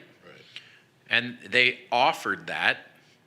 We could have said no, and the project would have stayed on track through DSA. The project would probably be done today, right? Yeah. And tonight, we'd be having a discussion about you tearing out the broken solar field and replacing that At a higher rate. at a NEM 3.0 deal and at a higher per kilowatt rate. But they came in, we didn't have to. This board, I'm gonna take responsibility for what our board did to get you in the hot seat tonight. Our board chose to start over from the beginning, go back to DSA, have to resubmit through Edison, have to resubmit through DSA, and essentially set the project back to day 0. And that occurred when? November 23? Yeah, the end of 23. Right? So a year and a month later, they came up with a good idea to help us and save us money, but it also put the project back to day 0. We could have said no, we didn't. That's not their fault. That was our board made the decision. So I own that, and this board owns that. So back we went to the beginning, and then back through the approval process and whatnot. So to the issue of the question, why is this taking so long? This all started October 2022. It's not all their fault. They actually came with a suggestion or an offer to help us, and we accepted that suggestion, which is why it's not done now. It set it back. To me, anyway, it's always been clear what the anticipated completion timeframe was, and correct me if I'm wrong, you're on track. There is no delay in what you told us would be the estimated completion. That hasn't changed, and we're still on track for that. From October 22, the completion time would have been about 3-4 months ago, right? We would have just been finished. But when we made the changes, it stretched it out to summer 25. So I don't feel like that's on you at all. The broken line, I mean, I have a question that's not a you problem. It's a somebody else problem, probably an electrician problem or a question. How do we have a broken power line and like nobody knew that? Like wouldn't Circuit that we weren't using. Oh, okay. Well, see, that But makes sense. were I'm we thinking, not wouldn't we have using a it 'cause it was building with no broken? lights on? Like, It was a circuit that we were not using. okay, all right. So that answers that question. Not a you problem. And I agree that now that it's been discovered, it needs to be fixed. We can't have a broken Well, are we gonna use it? power. Well, yeah. Are we They're going to use it? They're going to use it. In order to do this field, they have to Oh, plug to into come it. back the other way. Okay, all right. And I understand the increases, but I think I'm still on board with the project. I still see the savings. I mean, I'm a little surprised that anybody's like surprised at increases. Just when we built this building that you're standing in, it was nonstop increases, and some of them were the most ridiculous thing in the world. I think it was a $240,000 price increase for some guys that were just standing around doing nothing because the guys who were supposed to be working weren't here working, and the guys who have to get paid to watch the guys do the work were here, and we paid them to watch nobody work, and then when the guys came to work, then we had to pay them again to watch the guys work. And they wanted like $240,000 extra dollars that we had to pay them, and that's ridiculous, but that's what we do, which is super annoying. So with that, I would say that I don't feel like you're behind. I feel like the delay was a decision that we made, and I think it's to our benefit getting it on the 2.0. And if you could please bring back, you pay the $1 million, you don't pay the $1 million, which one do you like? I'd also like to see the rate that we currently pay. And the rate, the rates that we currently, I'm sure That's easy. that can be gotten for you even before we Well, we have do those that. rates. Eric knows what they are now. Eric doesn't want to get up on that microphone. So, Eric's like, forget Dr. my Dan, name. Dr. Dan or We're paying 12 cents, I believe we're paying 12 cents off peak and 18 plus cents on peak in the peak time. Is that not right? So, yeah, there's summer and winter rates, right? So there's peak and non-peak. So when you looked at our summer rates, we were anywhere from 64 cents on peak to off-peak of 16 cents. And that's bundled? It's not bundled, it's per kilowatt hour. So the most of our power usage is off-peak. And so 2.1 million kilowatt hours. And the other thing to mention is we have 12 accounts with Edison on this college. And so this is just the main one. The one they mentioned here is 1.3. We spend about 1.6, 1.7 on electricity every year, but obviously this is our main one. But we can get you specific rates and guidelines, and the thing Forefront does that we're not able to is look at those every 30-minute usage. They can get down to more detail, but we can get you that information. Dr. Walden, could we get a summary of this before our next board meeting? I'd like to read it. I don't like to come and just listen to a presentation like this. This is an important topic, and I think that we all should. Is that something you guys could provide the summary of it so we don't have to have an hour presentation? Yes, we appreciate you being very generous with your time tonight, and we will absolutely front load that information. Yeah, it's not just the hour presentation. I think it's time to actually digest it. Yeah, so you can read it. And then. And how much before the board meeting can we get that? The one question I want to know is if we rip up this contract and we don't, what do we owe you if we owe you anything? Yeah, we can get that to you. Do you have a preference, maybe a week before the board meeting? A minimum of a week before the board Yes, sir. meeting. We can absolutely do that. Thank you. Does anybody want anything else? Trustee Griffin? No, Terrell? but I thank you for providing that timeline context. Terrell? No. Trustee Jen just wants to go to the bathroom and not come back until you guys leave. Brady? No? Please don't bring us. No? Okay. I didn't bring this. Don't blame me. Thank you. Thank you very much. Thank Dan's you. fault. Thank you very much. Thank you. Thanks. Thank you, everyone. I'll be there in person next time. Nate, get some better Wi-Fi, buddy. I will. Thank you all. You want to get through president's report and then take, y'all want to break now? Let's get through the president. Everybody's super stoked after all that solar Let's talk, do I the know. president's so. report. And then There All we right, go, so facilities. Kirsten, tell us something happy. I'm going to give you some good news. Happy news. Okay. Tim, will you play my presentation, please?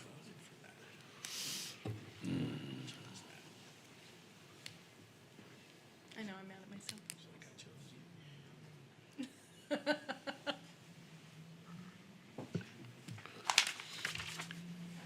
Hey, while we're waiting, tell us how you feel about solar. No, let's not ever talk about solar. Oh my God. All right. Go ahead and go to the next slide, please. So many of you might remember Renata Longoria. She was a former nursing faculty who unfortunately passed away due to her long battle with cancer on August 1st of 2021. Pat Luther was a former dean of nursing, and she generously just established a $10,000 memorial endowment in Renata's honor. So that we were very privileged to have that. And in conjunction with that, we are planning a nursing alumni reunion in the fall, where we will be inviting the hospitals, of course, faculty here, bringing alumni in, and also encourage them to contribute to this memorial endowment, but really showcase this endowment in the fall. That will be happening. Next slide. I wanted to go over some events that we've had at the Educational Event Center. Chris has been as busy as ever, as you can imagine. But recently, these are some of the events that we've held. We've had, some Christmas parties, some meetings, this Warriors Youth Football Banquet. That was the biggest banquet that we've had so far, with over 500 attendees. They loved this event center and have already committed to coming back next year. We've been doing trainings for Starbucks. Alcoholics Anonymous was up here, and the Sweet 16 was a private party. And then some upcoming events that for VVC, if you go to the next slide.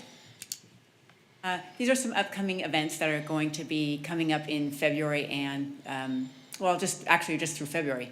So we've been very busy. We're getting a lot of inquiries, and we'll keep you updated on those things. Yeah. Next slide. Okay, and would you please, I want to give you a sneak peek of the Moonshiners who are going to be performing at our Hall of Fame Gala. If you could hit the play button, it's in the middle of the picture.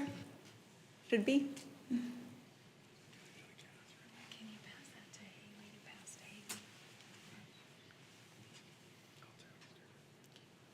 But diamonds are a girl's best friend.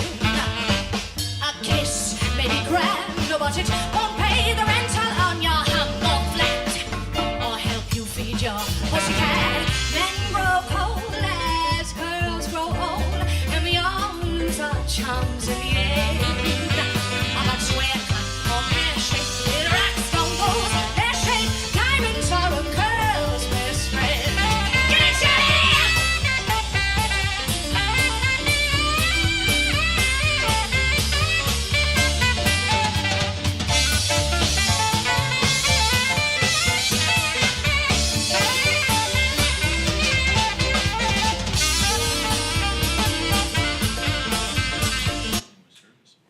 Yeah, so they do contemporary hits, they do older hits, and they put it into their own genre of music. So we're really excited to have them. They have a residency in Vegas, and they're taking a break from their residency, and they'll be performing for us. So we're really super excited to have them.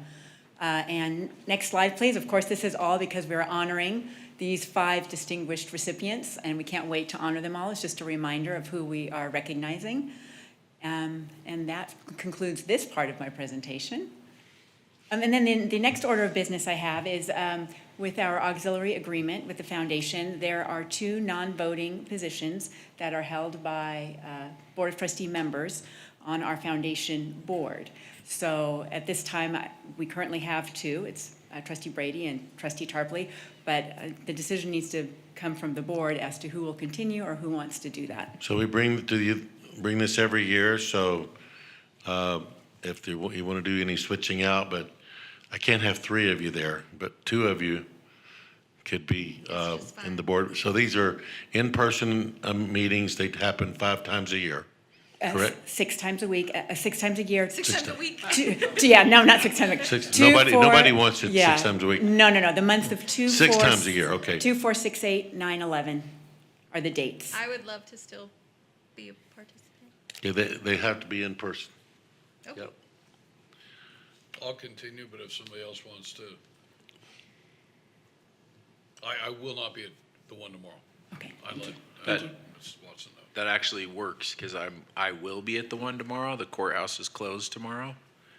So I think Kathleen told you, I'll be there tomorrow. So there we go. We want to have 3. But ongoing, it'll be Joe and Jennifer? I mean, I don't want to hog it, but I love it. It's up to you guys. I mean, unless you. What time of day is it normally? We- I just- 12 to 1. Yeah. Yeah. I Starts just wondered- exactly at 12, it's over. Yes. Just worried about time conflict. 12 to 1. It's a noon meeting. Yeah, it's too soon to commit right now. I have to look because I do work. When you get to the point you're ready, let me know. Okay. All right, so it sounds like it's Trustee Brady and Tarpley, but tomorrow, Board President Wood is going to show up and It's his Instead lucky of- day. Be the Tyler's serving alternate. lunch. Nice. I picked the right day. You did. we used to, under the old way, it was the Board President was on there, but now after we did the auxiliary, it was just 2 board members, whichever 2. And where is it tomorrow? In the large conference room in Building 55. Okay, thank you. Thank you. Thank you. Thank you. ASB goals. Hello. Just a big one, pending the vote tonight. The art building will hopefully be getting carpet. So that's a big one we've been looking forward to. And then we also have a meeting scheduled with Foundation this week to do a workshop on scholarships so that we're better aware and we know more of what the application process is and how we can help students apply for scholarships. Not And the that- whole building, certain parts. And that'll be all. Just one last thing. Next month, I will not be at the board meeting. Dr. Scott and myself and Christina Arriaga and Siobhan Howard will be at the Bellwether competition.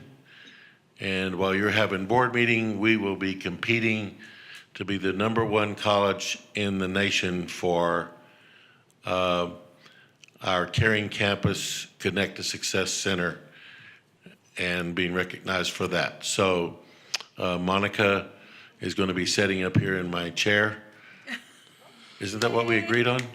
Okay. We'll be really You're looking nice at to you, me we funny, promise. like what? That's why she's making that face. Monica looks so stoked. She was like, She said, no, I am. thank you. Yeah, no, we talked about this already, so y'all do whatever you want in the solar. I'll be trying to win a surprise. We already got a prize. We're in the top 10, but we want to be #1. Yeah, we do. We are #1. Yeah. Thank you. That's it. And with that, break time, Yep. like 10 minutes, 10. 10, 8, I don't know, what, 8:05. Okay, call it, buddy. 6 minutes? Okay, break time. However long. As long as it takes. It's a proper break. Made me feel bad for that dude a little bit. You were like ripping him up. I was like thinking like, it's not all his fault. Well, I don't have that history.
with what we're doing. All right, here we go, Joe. Added in. That's the issue. Here we go, Joe. All right. Academic Senate, you're up. Finally. Shake it off, wake up, you're up. How do you feel about solar? Tell me. Lightning. How about that? Oh, it was bad. It was electrifying. Nice.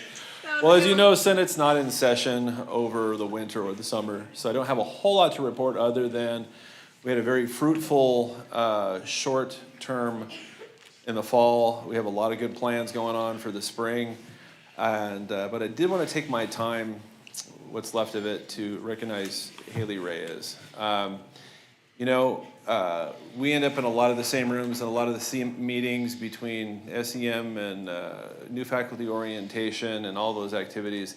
And I marvel at you every time I see you, because a lot of the rooms that we're in, we don't really think much about. We speak in front of these audiences every day, all day. But as a young person, these can be intimidating rooms. And I want to applaud you for how you handle yourself, your poise, your grace, and when you give suggestions in these meetings, they have meaning and merit and they're acted on, and we really appreciate them. And my challenge to you is this, is when you finish here and you go on and you do your bachelor's and your master's or your doctorate or whatever you're gonna do, because I know you're gonna be successful, the challenge is to come back home. Come back here. We need people like you with a leadership mindset who are willing to engage and take in everything that an institution has to offer. And that's what I see your experience here. It's not just going to school, it's being involved in all of these different things that don't pay you anything, that are anxiety inducing and a lot of work. And you're reaching for that bar, and that's the type of leadership we need, is people that are insightful like that. And hopefully it's before I retire, but I definitely want to see you come back here in some form or fashion at VVC, whether it be a faculty, a dean, a VP, a president. We're going to need one of those eventually. So we appreciate you, and I want to thank you for everything that you've done for ASB and being so involved in all the committees. Thank you. Mr. Bennett, well said. Yes. You bring a level of class, man. I try. No, you do. And let that live in your heart. AFT part-time. Not here. ASB. Right? Hello. Thank you so much. All true. I'll be able to say I sat next to her for a while. Yeah. All right, for ASB report, school starts February 18th. We're all so excited for the spring term to start. Club Rush will be March 4th and 5th from 10 a.m. to 2 p.m. And then pending tonight's vote, ASB will be going to ASAC in Washington, D.C., March 13th through the 18th. And then we are planning on going to the Student Senate on April 4th through the 6th. And that will be all. CSEA. She hasn't even said anything yet. You can't clap for her before she says something. It makes her feel comfortable. My team is very supportive, I and I guess, appreciate huh? them. They're like, we have no idea what you're going to say. They do. Good evening, Dr. Walden and Board of Trustees. As you are probably aware, CSE and the district completed our contract negotiations on January 22nd. Once we receive the final draft, we'll need to go through our legal review process before we can hold our informational meetings prior to our membership voting on it. Hopefully you'll be seeing it on the board agenda for your approval soon. I want to say that while we did have a few bumps here and there, the CSEA team feels that this negotiation process was much more amicable than the previous years. We hope to continue on the same path in future negotiations. As you know, February is Black History Month, but did you know that Black History Month goes hand in hand with labor history? Some of the most influential people in Black history were also giants within the labor movement. CSEA wanted to recognize 3 who made significant contributions. Of course, Dr. Martin Luther King Jr. is recognized by many as the greatest voice that the civil rights movement has ever had, but also important was his commitment to the struggle of workers. He was a leader in the labor movement and a champion of workers' rights. He believed that the fight for civil rights and the fight for economic justice were inseparable. Philip Randolph, in 1925, organized and led the Brotherhood of Sleeping Car Porters. the first predominantly African-American labor union. In the early civil rights movement and the labor movement, Randolph was a voice that would not be silenced. He worked to improve wages and working conditions for Black and white workers. Velma Hopkins and a few others sounded a call to action in 1943, beginning a month-long strike at the R.J. Reynolds Company, which led to the founding of the first and only labor union ever at that company. Hopkins was a leader in Local 22, a racially integrated union led primarily by African-American women. They pushed the boundaries of economic, racial, and gender equality. These are just a few of the many who walked alongside the American worker in the pursuit of a better future. We recognize them, and we thank them for helping to pave the way for unions today. Thank you.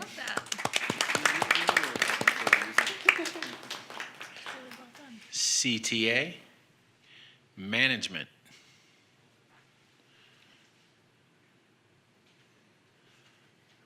Okay, I'm Chris Piercy. I am the Executive Director of Instruction. I'm responsible for all them little kids out at the K-12s and the programs that we have there. This is our 20th anniversary of the Bridge program that started here at the school with 3 high schools and a couple counselors in Building 30.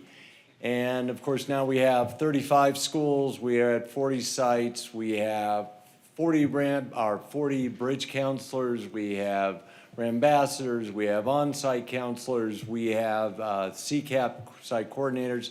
We're very locked into our high schools. We have a very strong relationship, as most of you know, with our schools. They're very pro VVC and we're very pro them. Okay, so I want to take you through our data from last year real quickly here, and we always say we're a train that never stops, so we're right into the 25-year and getting ready for that group. So Tim, next slide. Okay, this is under our umbrella of Bridge, this is our first-time freshmen from last year. 3 years in a row, our incoming high school grads have set new records. So we out of 6,700 seniors out there, we got 5,300 of them that applied to VVC. We have some districts that require all their seniors to apply to VVC as part of a process where they can practice going to a college, go through the whole process. You can go down there. So we're running about 80% of the seniors out there. And then we had about 48% of the kids that applied who enrolled. And so we also, 40% of them have college credits. That's really important because the state's chancellor, our chancellor, has said Vision 2030 wants all kids coming in, all students out of K-12 or secondary coming into the college, community college, have 12 units or more. So 40% of our incoming class of 24, the kids we have now, we have 4,000 have applied so far out of 25, class 25, it's running 50%, have some units. Not 12. We're only at about 15% of that group that have 12. So we're running a program called Get to 12 with the kids to try to get them into that group. Okay, Tim. This right here is our articulation numbers, and wherever Lee is, he is the builder of most of this. The articulation, we have the largest articulation in the Inland Empire, and it's not close. Okay, because I told my numbers to Chafee and they said, wow, you have 400 kids getting grades, and I said, no, 4,000. So I think they were telling me they had 300 or something like that. So we are really into the high schools. One of the things that is going on, one of our strongest groups is Apple Valley School District. They want to start converting a lot of those articulated classes to CCAP classes. Yeah. And that seems to be the trend. And one of the reasons is, and I'll be real quick here, is that the state now has added to the high school's dashboard. We had a luncheon in this room where we brought in people to talk about that, where they have a column now that is how many college credits did your students earn on your campus? So that's new in the state, because most of the high schools, what they would do is the kids would come down here at night and then they would take credit for those units in their dashboard, and the state now wants them done on campus, which is obviously the push of the state towards CCAP. Okay, Tim. This is our CCAP information. We are the 8th largest CCAP program in the state of California, and we want to get in that top 5. You know, Dr. Walden, we want to be number 1. And so you can see our numbers up there. Our duplicated is about 5,200, so most of our kids take 2 classes out at the schools. And retention is 97% of our kids who start those classes, finish those classes, and 87% of them pass with a C or better in those classes. So our kids do very, very well in those classes. And the demand for classes is outstripping our ability to put a body into a classroom. Okay, Tim. And then this is the last slide. You can see where we've gone over the years with 92 classes back in 18-19 to where we had 233 that are running this year.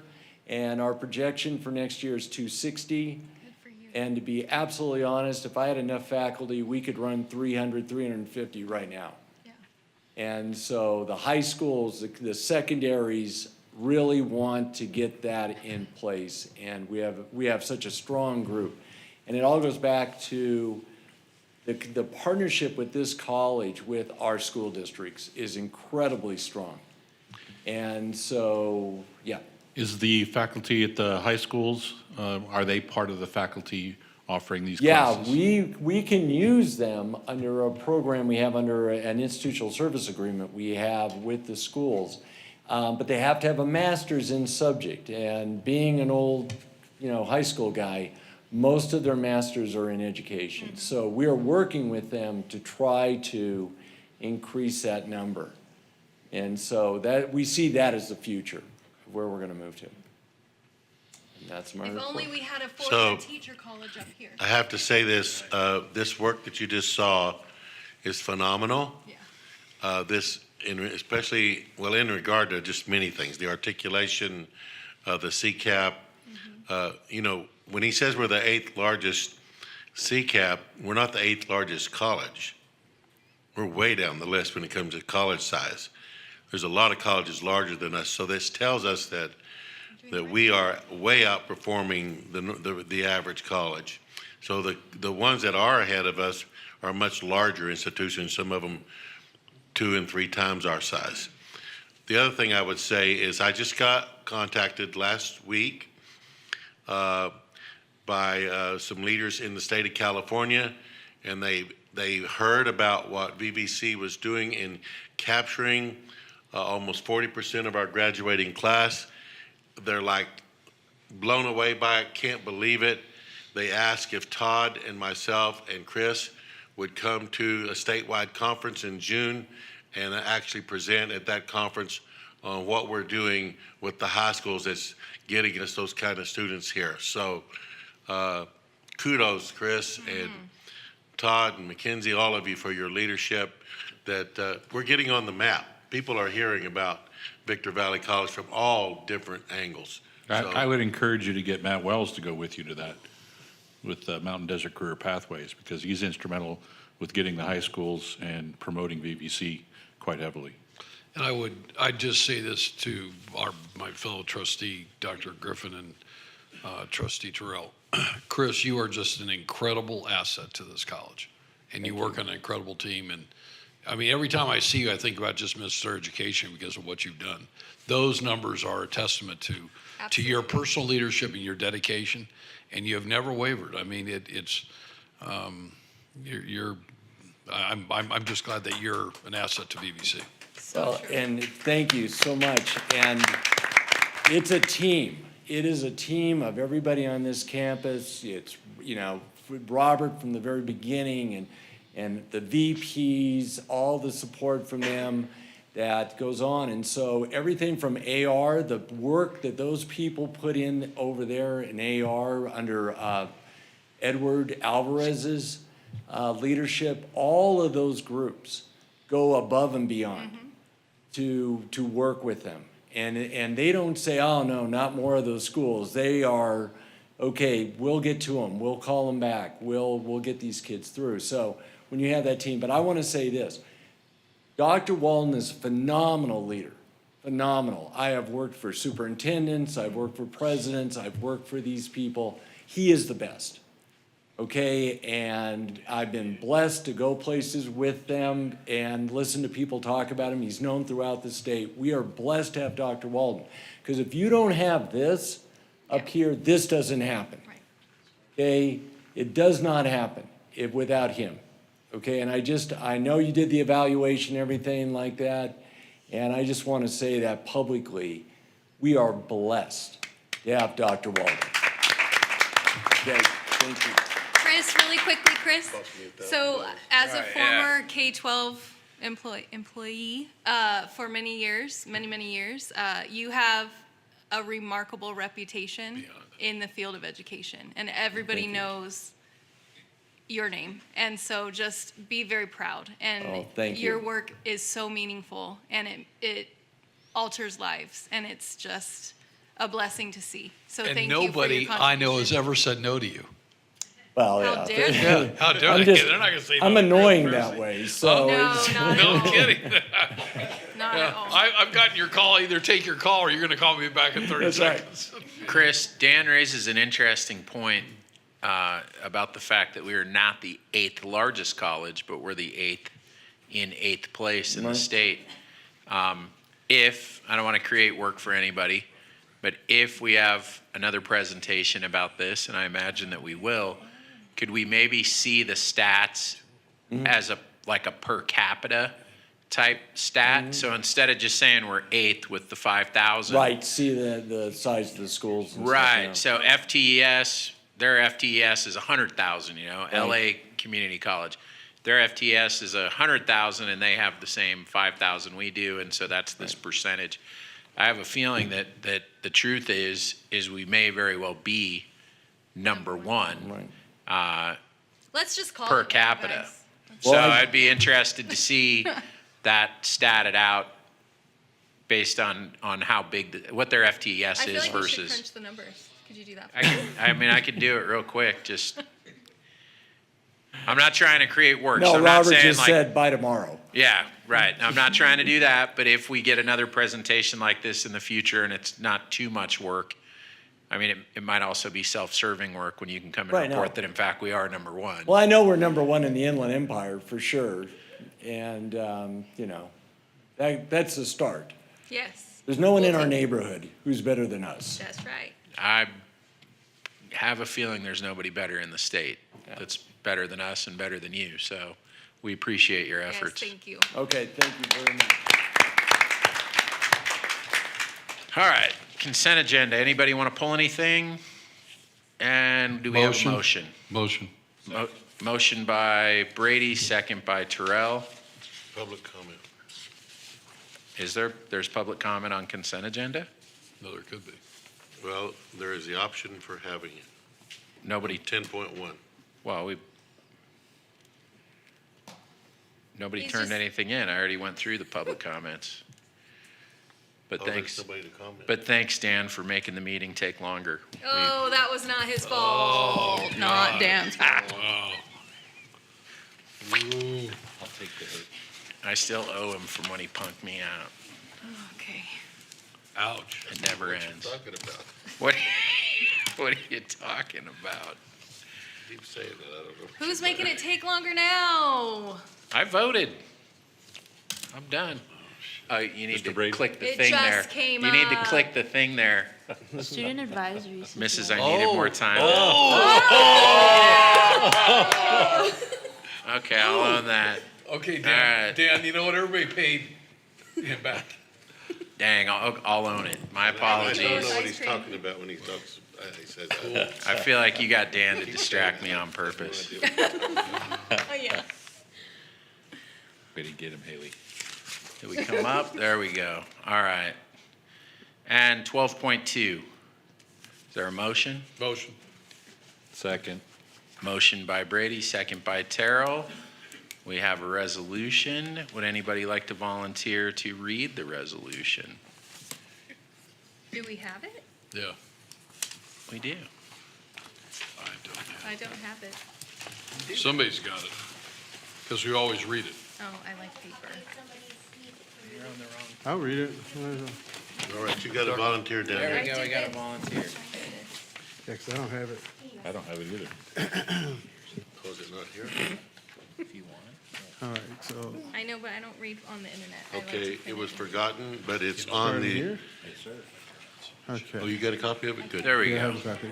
Thank you for volunteering, Trustee Griffin. Oh, you're welcome. I get all. Whereas in 1776, the Declaration of Independence recognized the United States of America as a new nation dedicated to the proposition that all men are created equal, that they are endowed by their Creator with certain unalienable rights, that amongst those are life, liberty, and the pursuit of happiness. And whereas in 1863, President Abraham Lincoln, in reference to the Declaration of Independence, stated, 7 years ago, our fathers brought forth on this continent a new nation conceived in liberty and dedicated to the proposition that all men are created equal. And whereas Black History Month, celebrated in February, dates back to 1926, when Carter G. Woodson set aside a special period of time in February to recognize the heritage and achievement of Black Americans. And whereas the contributions of African American citizens and as scientists, inventors, legislators, educators, explorers, military leaders, and countless other professions have greatly benefited our nation. And whereas Black History Month is an opportunity for all Americans to commemorate the struggles and victories of African Americans in our history, their invaluable contributions to society, and their unyielding dedication to the overall protection and defense of our nation in matters of both war and peace. Now, therefore, be it resolved that the Victor Valley Community College District recognizes Black History Month, encourages all citizens to explore the rich and significant heritage of the African American community, and honors the vital role of African Americans in the economy, culture, and community throughout the district and the United States. Passed and adopted by the governing board on February the 11th, 2025. Is there a motion? Motion. Second. Motion by Terrell, second by Brady. Student advisory vote, student advisory vote. Yes. Wait a minute. Okay.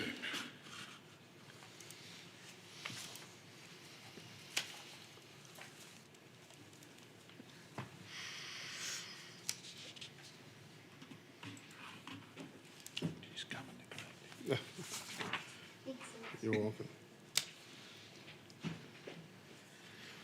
All right, 14.1. Is there a motion? Motion. Second. Motion by Brady, second by Tarpley.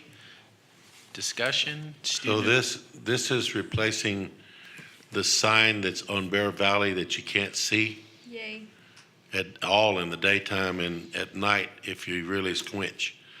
So this is gonna put back, the same company and the same quality as on that big jumbotron out there. That's what you're gonna have on Bear Valley Road. I think I'm on my fourth sign since I got here. That's right. I hate to tell you. Well, that's the first second- one was DCB owned that sign. So, no, I'm talking about the one, No, I'm talking about the one front was DCB at one time. or you're talking about the one over here? Before your time. Yeah, before your time. I'm talking about the one over there in front of the, One Stop. Yeah. Yeah, because they are replacing the one down here on Fish Hatchery too. That started today, actually. But this one is for that one out there, which was put up when I first got here, but it's been a terrible quality. So this will fix that problem. Perfect. Student advisory. Had nothing to do Yes. with picking the first one. This one I picked. I did. Better be like Las Vegas quality. Las Vegas. Better light up all the way to Jess Ranch. 14.2, they're coming up quicker tonight. Motion. 14.2. Don't jinx us. I know, right? Second. Motion. Second. Motion by Brady, second by Tarpley. Discussion and student advisory. Yes. You jinxed us. I did, and I am. Now they're coming up slow.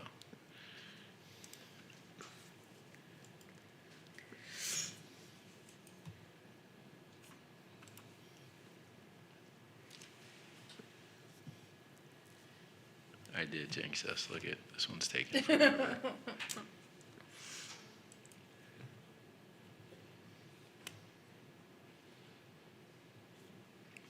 There we go. 14.3.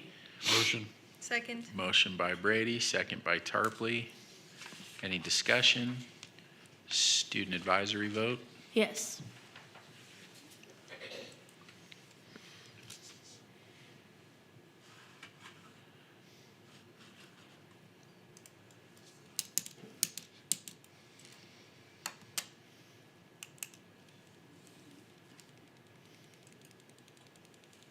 Fourteen point four. Motion. Second. Motion by Brady, second by Terrell. Any discussion? Student advisory vote? Yes.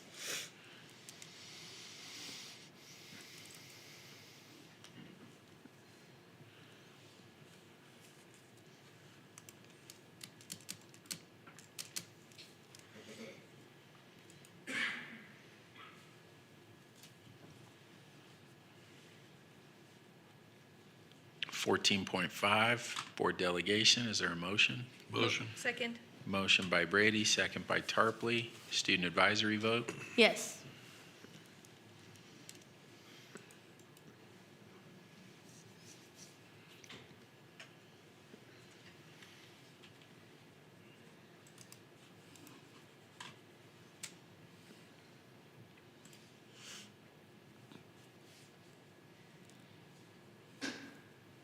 Fifteen point one, is there a motion? Motion. Second. Motion by Brady, second by Tarpley. Any discussion? Student advisory vote? Yes.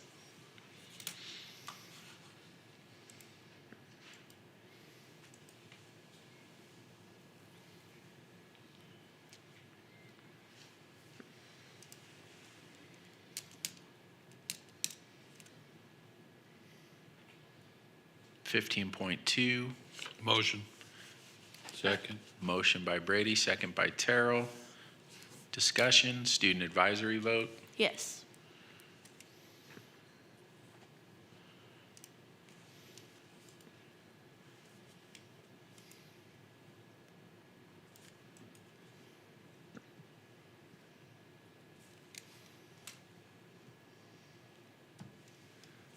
Fifteen point three. Motion. Second. Motion by Brady, second by Tarpley.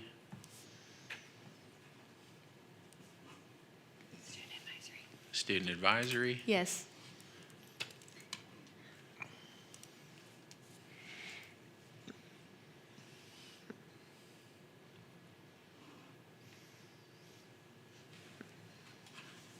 Fifteen point four. Motion. Second. Go ahead. Motion by, I heard it from Brady. Tarpley. Brady. It was motion by Brady, second by Tarpley. It was a close tie. You got to be quicker there, Griffin. I'm just closer. Speed my it up. voice is Student higher. advisory vote? Yes. Doc, I'm just trying to move it along. Okay, it's all good. Oh, thanks. You just want my vote on the next one. 16.1. Motion. Motion by Terrell. Second. Second by Tarpley. Student advisory vote? Yes. Resounding yes. Can we cut names off one by one if we wanted to? That's MUN. Your name? ASB was in consent agenda. She's already celebrated. She was all quiet about that one. 16.2. Motion. Second. Motion Sorry. by, motion by, I'll stop. I'm gonna talk while you're talking. Mo- motion by Brady, second by Tarpley. You gotta eat your Wheaties, man, if you're gonna be No, I'll stop. You're on. Be prepared. student, did I say student No, advisory? you did not. Student advisory? Yes. He caught himself. I did, I didn't click the button quite yet.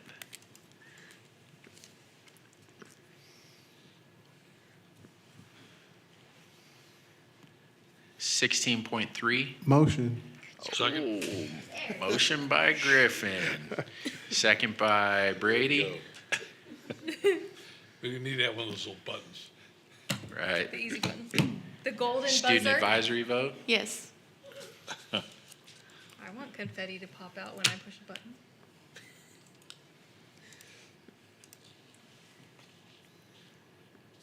No, we don't want to have to clean the room up. No. Live Nation is at graduation.